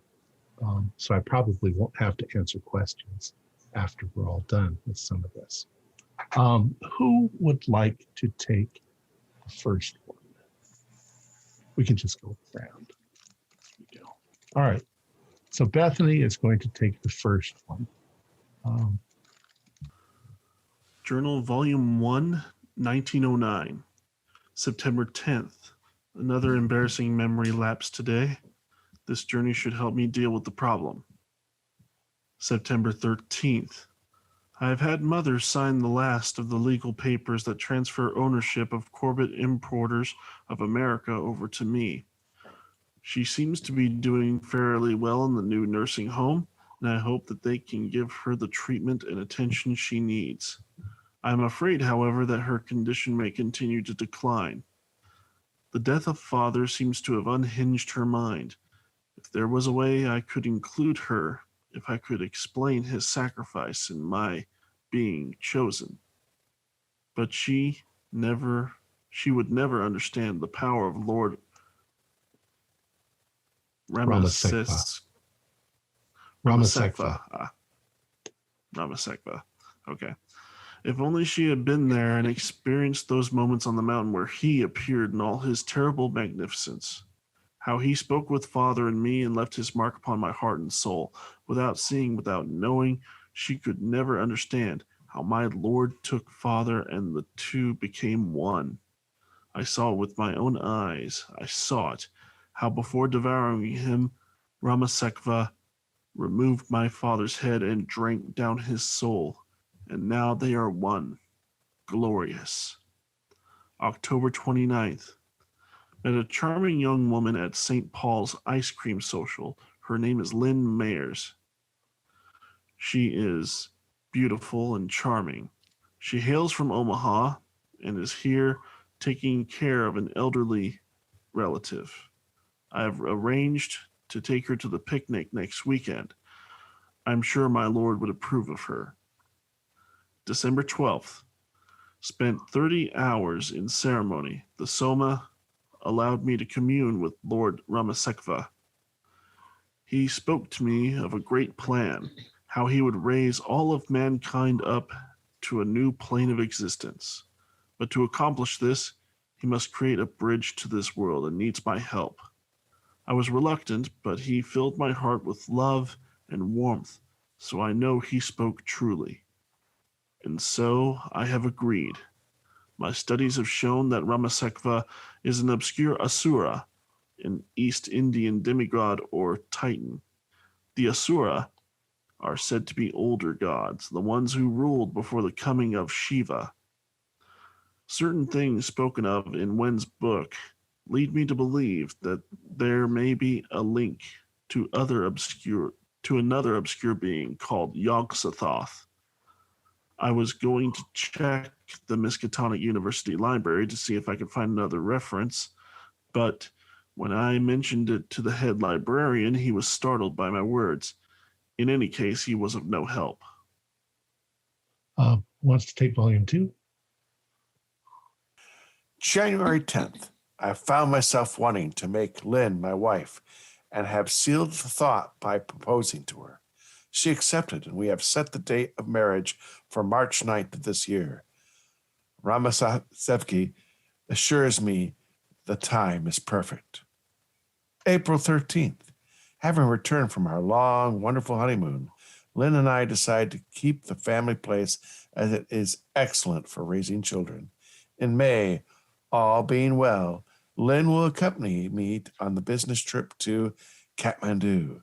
This will be my last trip out of the country for a while. A man who plans to have a family must be willing to settle down for a bit. July 1st. I had to send Lynn to visit her mother while I cast the ceremony. I don't believe she's ready to understand yet. Ramasevka has told me that he wants an incarnation with mankind as in the days of old. Lynn will be his chosen vessel. Ramasevka is to take my form and place for a single night when the stars are right. Soon. August 18th. I arose early to catch the sunrise and cast the ritual as he instructed me before my beloved wife awakened from her slumber. Ramasevka appeared and took my form. I waited in the basement while he waited for Lynn for several hours. She seemed to suspect nothing. February 19. I have told Lynn to remain in bed throughout the day as she is taken ill from her pregnancy. I have hired a nurse to take care of her while I am at work. April 23. Lynn has been troubled by nightmares this past week. She remains sleeping for many hours. This morning, I took the opportunity to contact Ramasekva. When the time comes, I am to deliver the child myself at home. My master has directed me to raise this child as if it were my own. It will be the savior of the world and lead us all to my Lord. May 6th.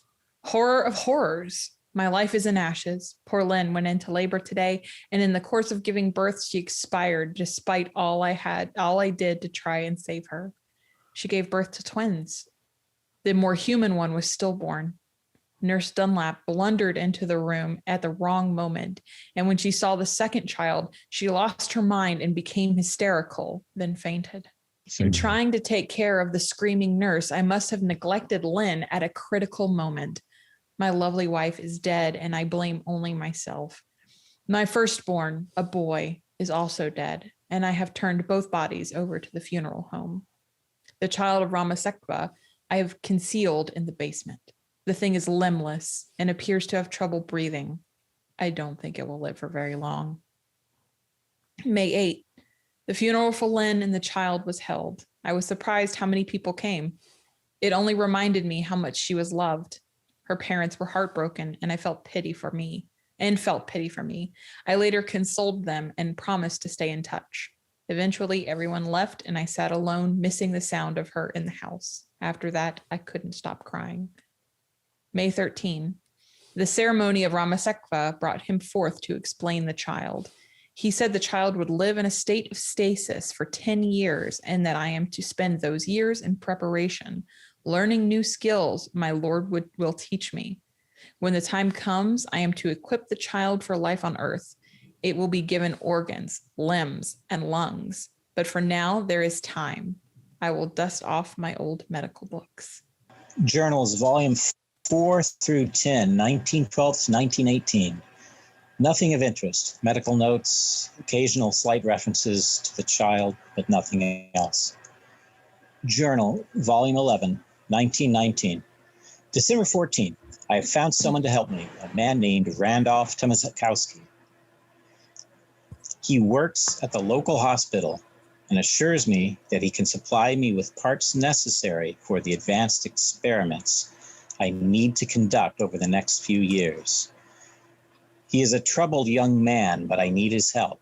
I have agreed to supply him with a small amount of the drugs he desires, and he in return will try to fill my requests. Perhaps, through my example of upright behavior, he will find a way to better himself. For now, he seems particularly irreligious and bitter, but with time, that may change. Next week, I will make my first trip to the dump and see what my confederate has been able to find for me.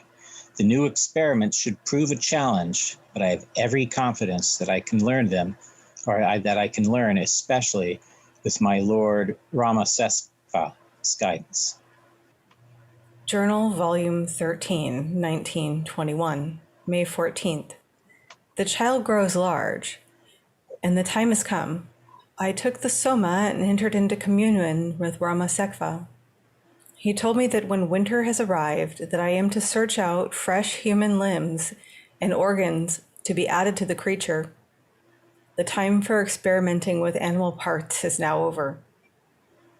As the thing is still a child, I will use only the limbs and organs of children.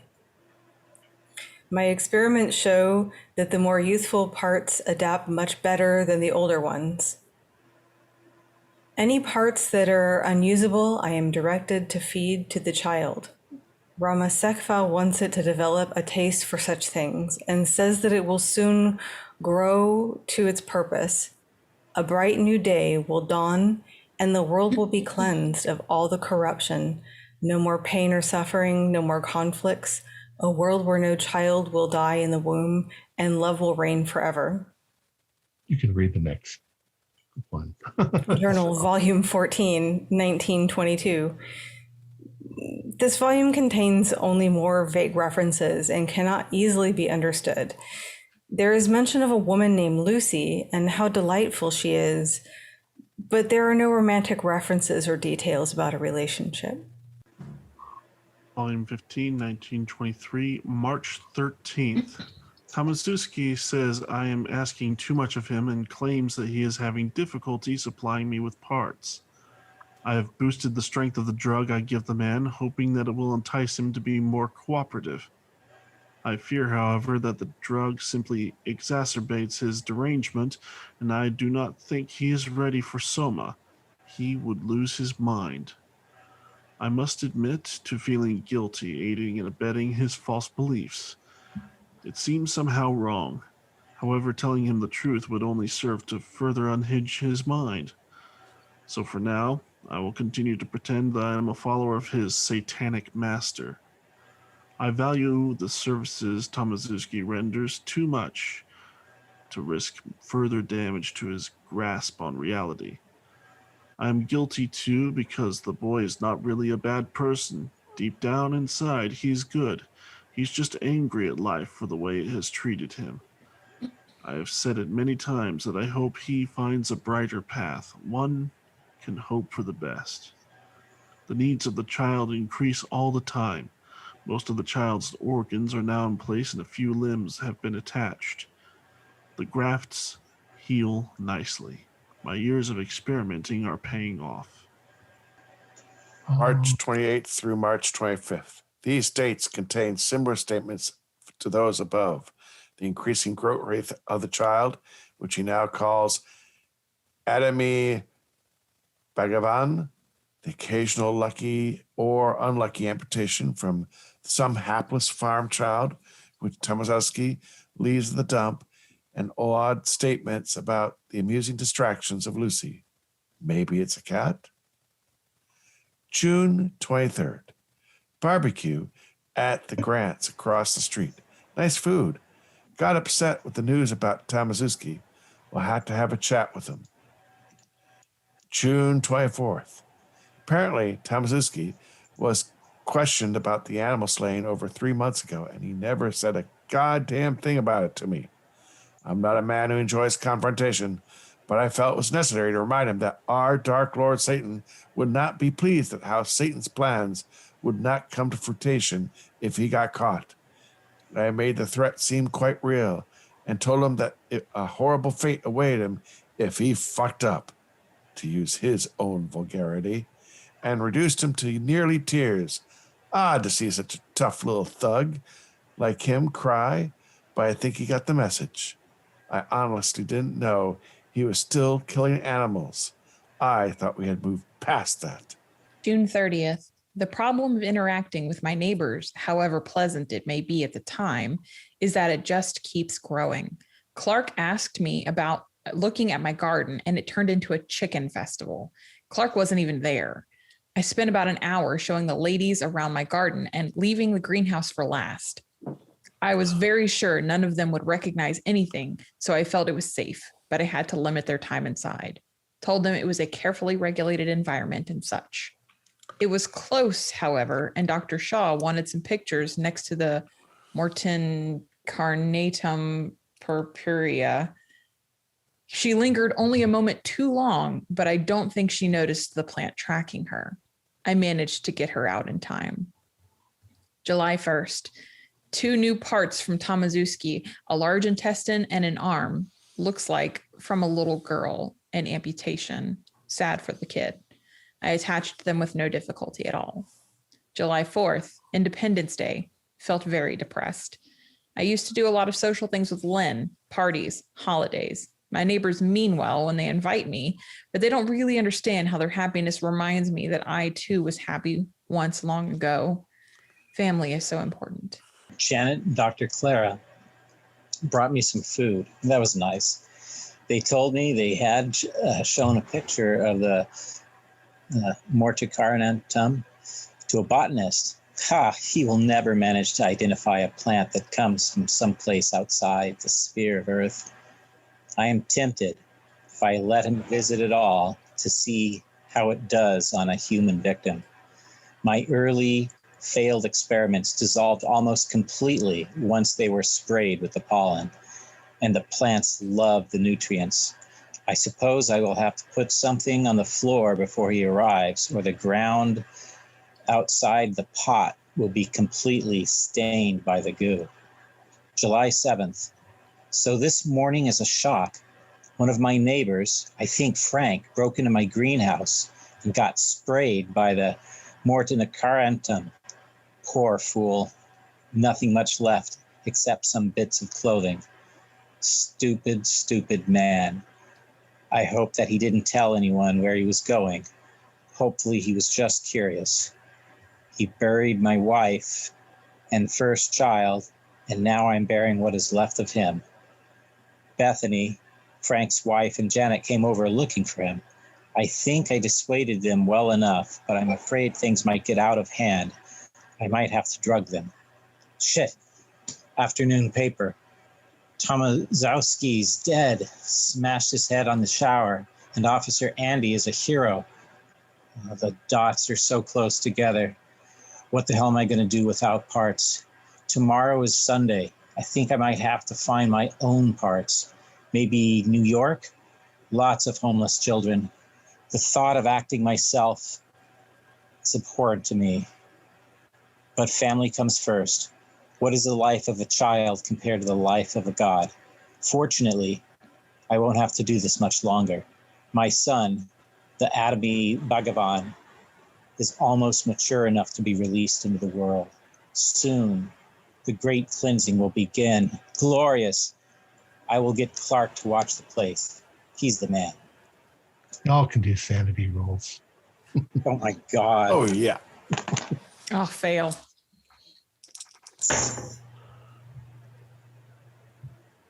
Fail. If you failed, do a 1d4, except for Bethany. Bethany, you failed. You're going to do a 1d10. You just found out what happened to your. Here we go. Alrighty. I lost 7. All right, do an intelligence roll. Okay, here we go. Intelligence.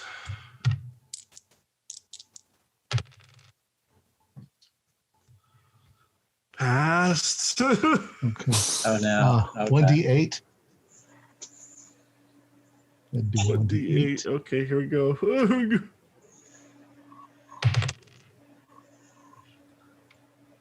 Six.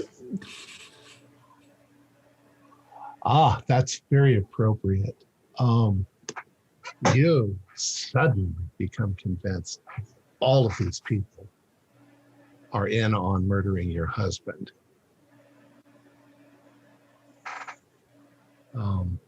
You can act or react the way you want to in that case. Did everybody else pass, or did somebody fail? I failed. I had 4. I failed. I lost 2. I passed. Okay. If you pass, still take 2 points.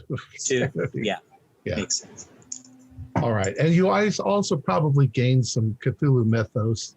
Won't make much difference, but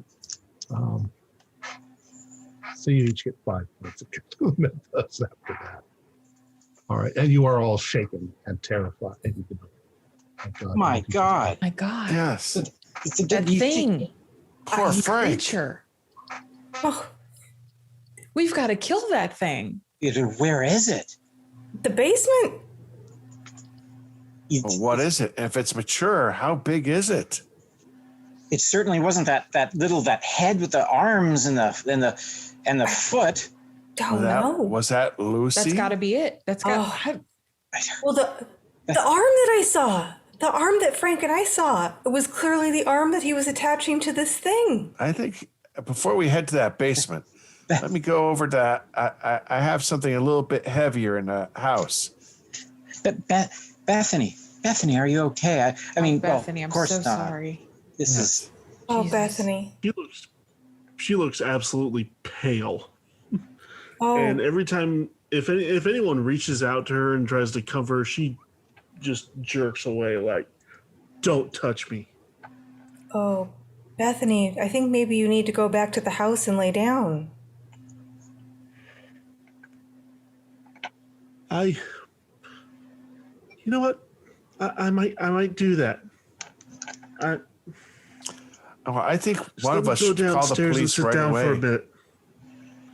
We need to get a squad out here right away, and we also need to get someone to go to hunt down Mr. Corbitt. And these are, grab those books. This is evidence. No, you need to find that thing, whatever that Adamy, whatever. Yeah, if it's in this house now, we need to. This sounds like a dangerous thing. Yeah. I've got this poker. Each of you should grab something to defend yourself with. Andy, you have your Pistol, yeah. Clara, Janet, make sure you grab those diaries Yeah, or journals. Of course. Stu went Skynet for a bit. Andy, should I call the police and tell them you're requesting assistance at this Yes. address? Okay. Yes, and also I'll grab an armful of the journals and the poker in the other hand. Excellent. And are you guys then making your way to the basement? Yeah. I guess I'll we got stop wherever Corbitt has the phone. Beth- I'm stopping to call the police. Beth is just staying at the bottom level. Okay. She's sitting down and trying to catch her breath. Okay. Whatever you think the equivalent of, or do a 1d10. That tells you how many rounds you're afflicted by paranoia. That's 1d10, Bethany, yeah. 7. Okay. So you're downstairs terrified of these people. All right. So where the stairs are, there is a little door leading down. When you get I assume you guys are going down. Who's going first? Me, since I have the gun. All right. I'll be right behind him. All right. be You get behind to Clark. the stairs go down. There's a little landing, and then there is a door to the right and a door to the left. It's just the hallway. Basement is that way? Correct. Well, there's two doors. Correct. In the basement. Yes. Which one looks like there's been more traffic through it? Both of them look equally trafficked. All right. Which one do you think, left or right? Right. All right. Right? Open. Is it locked? It is not locked. You open up the door, and there are, just inside the door, there are another 2 steps down into what looked like a utility room. There's some washing machine. There's a washing machine, and so forth. And you also can see that here is where the access to the outside. Over to one side, you can see that there's a door that goes to the stairs leading up to the outside. There's also boxes and things like that that are down here. Right. There's a door on the south side, which also leads into just more storage. All right. So All right. are any of the boxes big enough to there's no place to hide Frank down here just in No. case? I guess this is the door then. I opened the other door we did not open. Okay. The other door is locked. There is a big fat padlock on it. Okay, so I'll take the poker, turn it around, stick it through the ring that the padlock's holding on, and then just first try that with all my might. Okay. Do a strength roll. Alrighty. Be careful, Clark. Yes. God, what's with the 90s? A 97. Ow! Okay. I strained my You arm. accidentally break the poker Oh my in God. the process. Jeez. You put too much leverage onto it, and it snaps rather than. Jeez. Here, breaks. Clark, take my poker. Why don't you give it to Officer Andy? Yeah. All right. I pop it. Again, All right, you pop it. The chain falls open, and the door is now unlocked. I have my pistol ready. Say, you want to open the door, and No, I'll have my pistol ready. I'll You take just have to this swing door. it. Yeah. All right. I'll have my shorter piece, like the biggest piece of the iron poker. I'll still use it. That should still be Billy Club length. Well, I hand him the one that's still decent. Oh, good. Thank you. All right. And I carefully open the door, and I let it open up, and I have my pistol ready. All right. Everybody do listen rolls. Hey, I made it. 35 out of 40. Nope.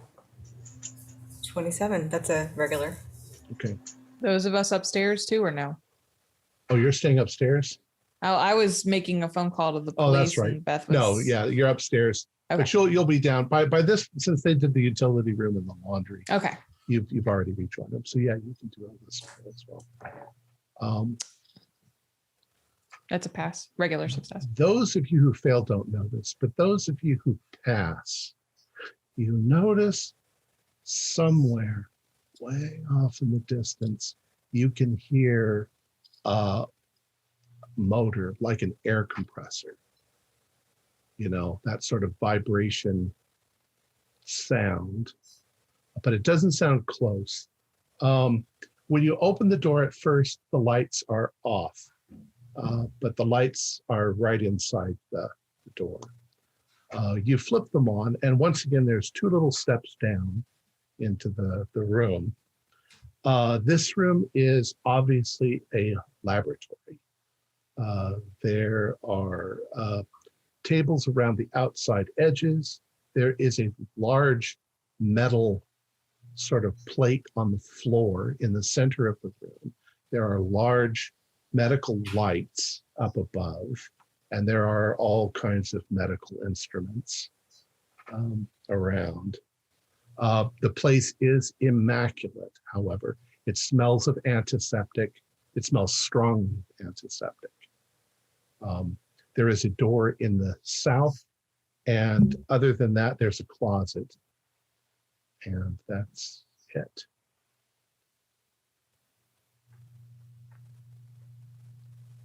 Think it's the door to the south? Yeah, we'll try that. Okay. You go to that door, it's unlocked. Just open it. It's fixed up like a little office. It's got a desk, and it's got a lot of medical notes and papers and things like that, medical journals, all sorts of things on how to do surgery, but there's nothing else in there. Is there amongst the surgical items? Is there any like flammable disinfectant? Oh, well, there's alcohol. Yeah, there's all the kinds of things you think. So I'd like to. Do I have my little lighter for my pipe on me? Sure. Okay, so I'll grab a bottle of that. Okay. You've got a bottle of it. Now, there doesn't seem to be anything else down here, but those of you who could hear the sound of the air compressor, there's definitely not an air compressor outside the house. We've been all the way around the house, and there's definitely not an air compressor down here. It sounds like it's a distance away, or there is a wall or something in between you and the air compressor. Yeah, maybe this creature, maybe there might be some hidden panel or something around here somewhere. Yeah. I bet you, because this thing he's probably trying to hide, maybe he might even be mildly afraid of the thing. It sounds like, I don't know. Yeah. Well, yeah, this is the only door he had padlocked, so maybe the doorway is somewhere from this lab. Let's start knocking on the walls and see if there's something that sounds different. Yeah. All right. Everybody do a spot hidden then. All right. Oh. Oh. Okay, never mind. 100. Extreme success. Oh. Yeah, that's like I was excited seeing the O's, and then they just kept going. Clary, you got an extreme success? Yes. So did I. 9. Good job, Claire. What did you get, Janet? 3. Oh, so you also got an extreme. All right. So and what did you get, Andy? No, I blew it. Oh, and Bethany? Oh, you're upstairs. I was upstairs. Yeah, and I've read what you said.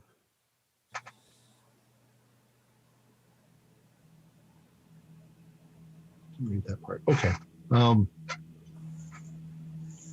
All right. So as the men are looking at one end of the room, Clara and Olivia and Janet, you've moved over towards the closet on one side of the room. And as you've gotten closer to the closet, the sound of the air compressor gets a little bit louder.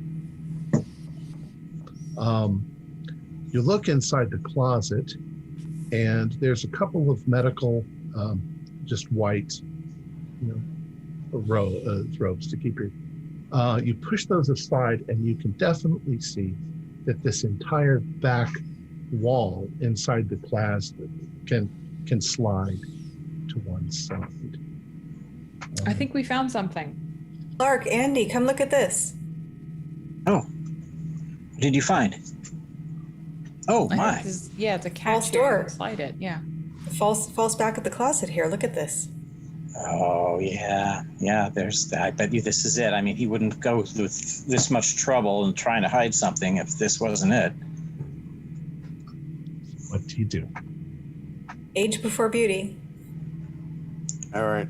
I Are you ready, Clark? I think you're one of the youngest ones. I know I am. I slide it open. Yeah, I think we should. I'm the officer. It makes sense. That would be. If we see this thing, we should break this alcohol on it and light it. We have no idea what this thing's capable of. All right. So let me describe what happens. You slide the panel to the side, and you're immediately hit by a god-awful smell. Mostly like feces. You're looking into the darkness. It's obviously under the house because you can see the sort of pillars that hold up the house. It's dark, it's shadowy, and as you're looking in there, all of a sudden something moves, and this sound comes out.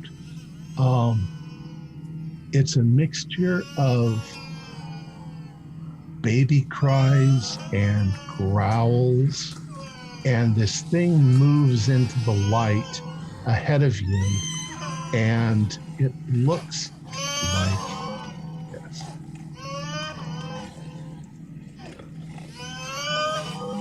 Oh my God.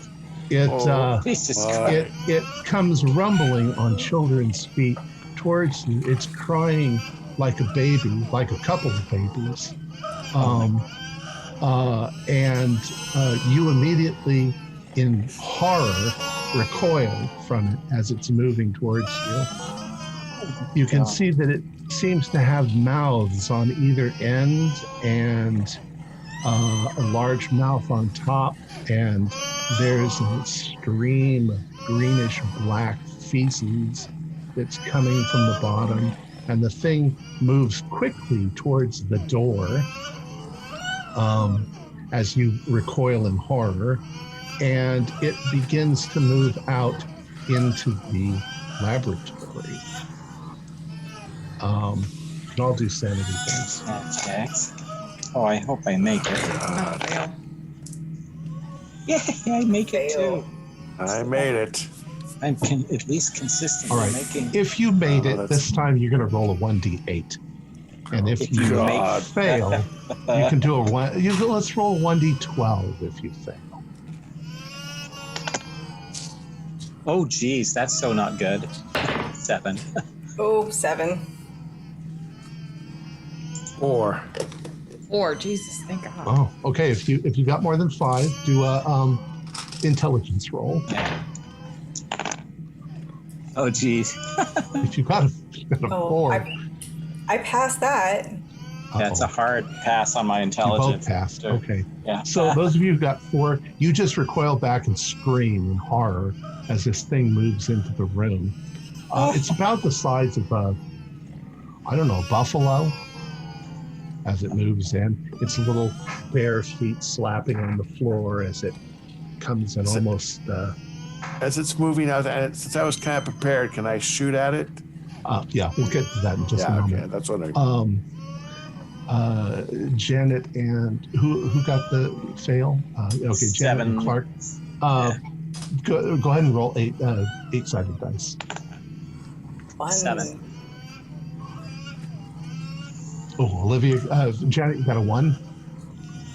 You faint for 1d10 rounds. And Clark, what did you get? 7. 7. Do a 1d4. D4. All right. Here's my 1d4. Come on, 1d4. Oh, here you are. A 1. Okay. You tell me, what is the thing that you are most afraid of? Let's see. We'll go spiders. Okay. So as this thing's moving into the room, you're seeing thousands of spiders. You're basically hallucinating. Thousands of spiders crawling out the wall. You're screaming in hysteria. Janet's fallen onto the floor. The thing is moving into the room, and Officer Andy, you are going to fire. Do a firearms. You're almost putting blank though. Yeah. That's a hit. All right, roll for damage. I do believe a 38 is D10 or is it D8? 38 revolver D10. That's right. 10. All right. You hit the thing, and it screams like a little child that you were shooting. The sound is almost deafening because it's also accompanied by this rumbling, monstrous sort of sound. Its mouths open. You can see they have human-like teeth, but it must be hundreds of them going all the way around it. It starts to move back towards the hole, and it's acting like it's in extreme distress. Does anybody else want to act? Yeah, I'll take like a jab at it with the poker. Okay. Go ahead and do let's consider that like a club. Okay. Yeah. Oh no, it's 55 now. Okay. So you poke at it, but it doesn't seem to have much effect on it. The thing begins writhing around. Janet, do a luck roll to see if it tramples on you. Oh yeah, no, that's a complete failure. Okay. 68 out of 35. Well, it starts to move towards Janet and begins to trample on her. Does anybody want to do anything? Yeah, seeing Janet's like that, I'm gonna try to rescue Janet, pick her up pull her away, pick her up in my arms, and say, "Let's get out of here! Come on, Clara, let's go." Yeah, maybe I'll try to like rush it and like push it so you can like get to Janet and pull her out of the way. Yeah. Do I have any presence of mind, or am I in utter panic flight mode? What did you get again? I've got a hallucination with spiders. Would I take my improvised Molotov cocktail and just try to or burn those spiders out? Yeah, I'll throw it at the base of where the creature is, toss my lighter on it. Okay, do a throw roll. All right. Just do a brawl roll. This is a brawl roll. Okay. Probably better. Oh wow, that is better. 37. Yeah, that's a hit. Okay. So that's also got splash damage. You hit it, you light it on fire, and suddenly the thing is in flames. Andy and Clara have grabbed Olivia. What are you going to do? The thing is howling. I'd say we need to get out. She's out of here. Yeah, go. Come on, Clark. Shoot it, Andy, shoot it. And we're like dragging. If I can drag her, I'm gonna, with the other hand, fire. All right. Unless I need both hands to carry Olivia. Well, you kind of do, but you guys get to the top of the stairs, and I'd like you all to do spot hiddens. Regular success. Okay. Yeah, regular success. All right. Regular. So the three of you, as you get to the top of the stairs, you can smell gas. And as you look over, you see that the stove, the oven, has been left wide open, and the gas is pouring in, and the front door is open, or the back door is open, and the flames are coming up, and they'll be there in a moment. Just as you clear the back door, there is a whoosh as the gas catches and the windows blow out of the house and flames shoot into the air. But you can also see that the greenhouse is already on fire.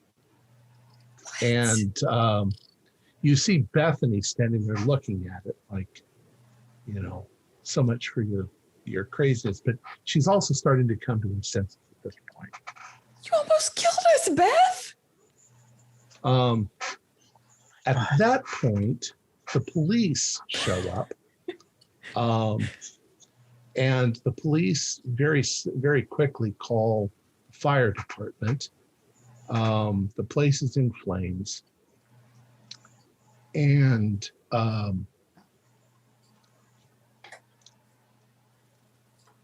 this is your neighborhood. So you all are kind of, what do you want to tell the police and the fire department? You guys have time to make up a story. Right. We have the final journal that kind of details Frank's, although, I mean, he could just claim that was fiction. But, I mean, that's what we say. Like, Frank had gone missing. Beth can collaborate that and corroborate that. And but with everything burnt up, no one's going to believe those journals. That's going to seem like a far-fetched story. That's true. No, but I can connect it to Tomaszewski because of the basket. And, he does mention Tomaszewski in the journal. Tomaszewski, so I could say he was connected to the satanic cult. You left and we were concerned about Frank. We were worried about Frank because he was missing. We came to look, and Mr. Corbitt gave you the key, Clark, to maintain his home. But so we can make a thing up over Frank. Mr.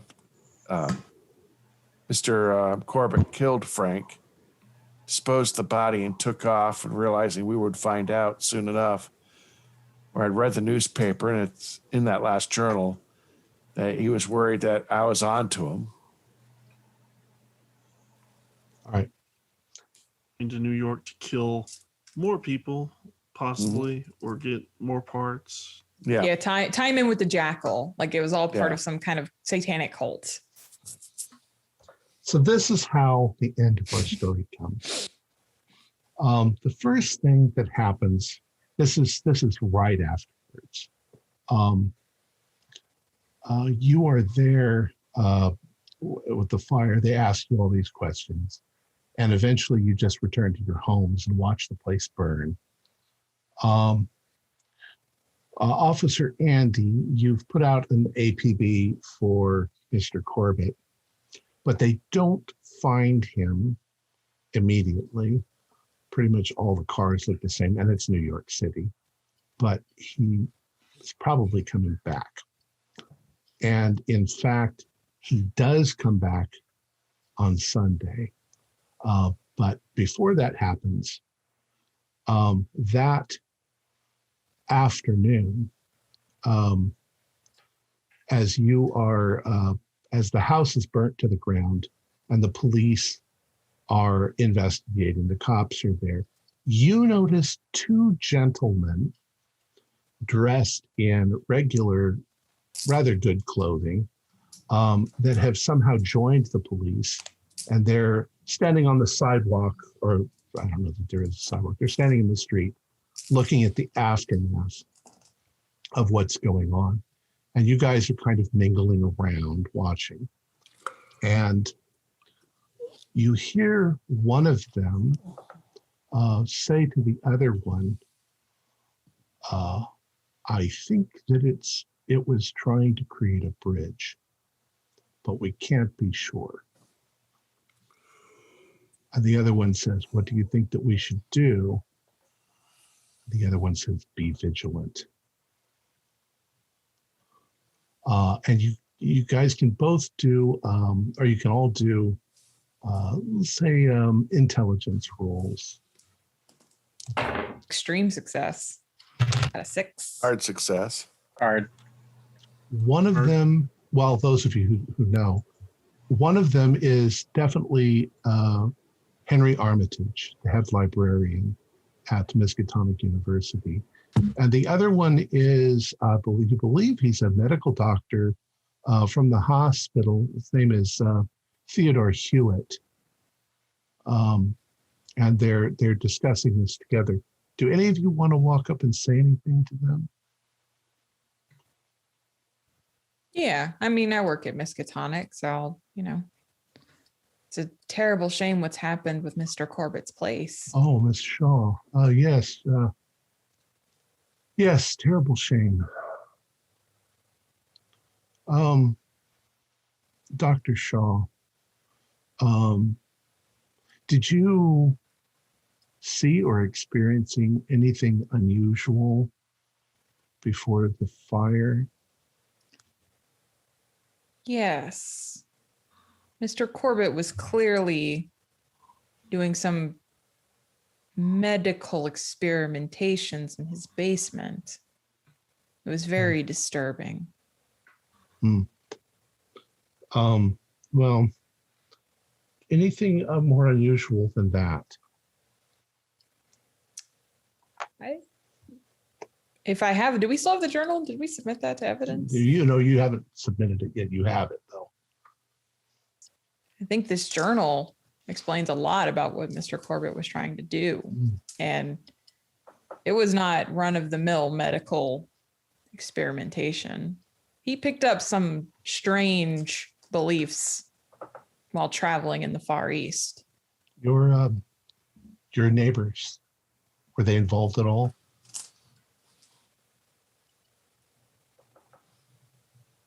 Yes. They're aware as well. Well, let me give you my card. This Mr. Hewitt gives you this. Let me give you my card.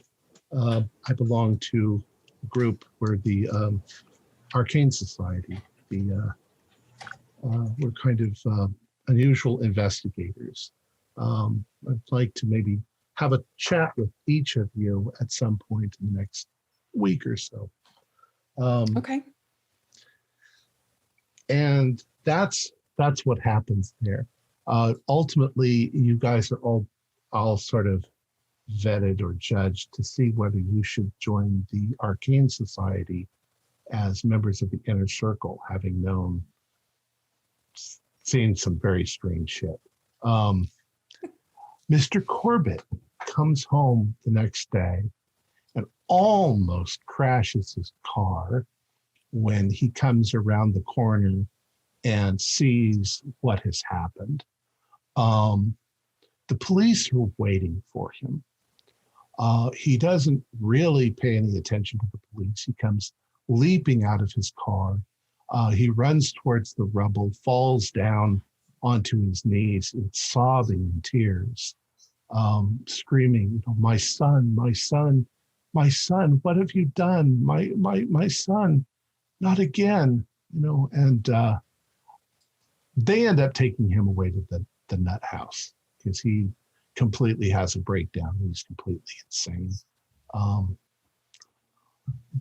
But over the course of years, they managed to kind of bring him back to normalcy. And he doesn't really remember a lot of what was going on. And that's the end of our story. Excellent. Excellent. Wow.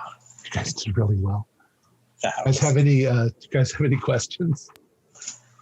I was just going to say, I was really hesitant to tell them we were all involved in it because I thought for sure we were just going to be killed or like whisked away somewhere never to be seen again. I was like, oh, do I throw my friends under the bus too? Yeah, you do. Or we hear later on that Bethany Adams got a job at the local sanitarium and something happened to Mr. Corbitt. Oh, poor dear Mr. Corbitt. He So fell the down plant- stairs, poor man. So the plant was just it's something interesting he had found in the Far East. Outside time and space. Oh no, of that's Earth. right. That was right. It was from outer space. It was actually given to him as a gift by Rama Sekla. Oh, okay. But yeah, it was a carnivorous plant. Okay. And he himself had to be extremely careful around it.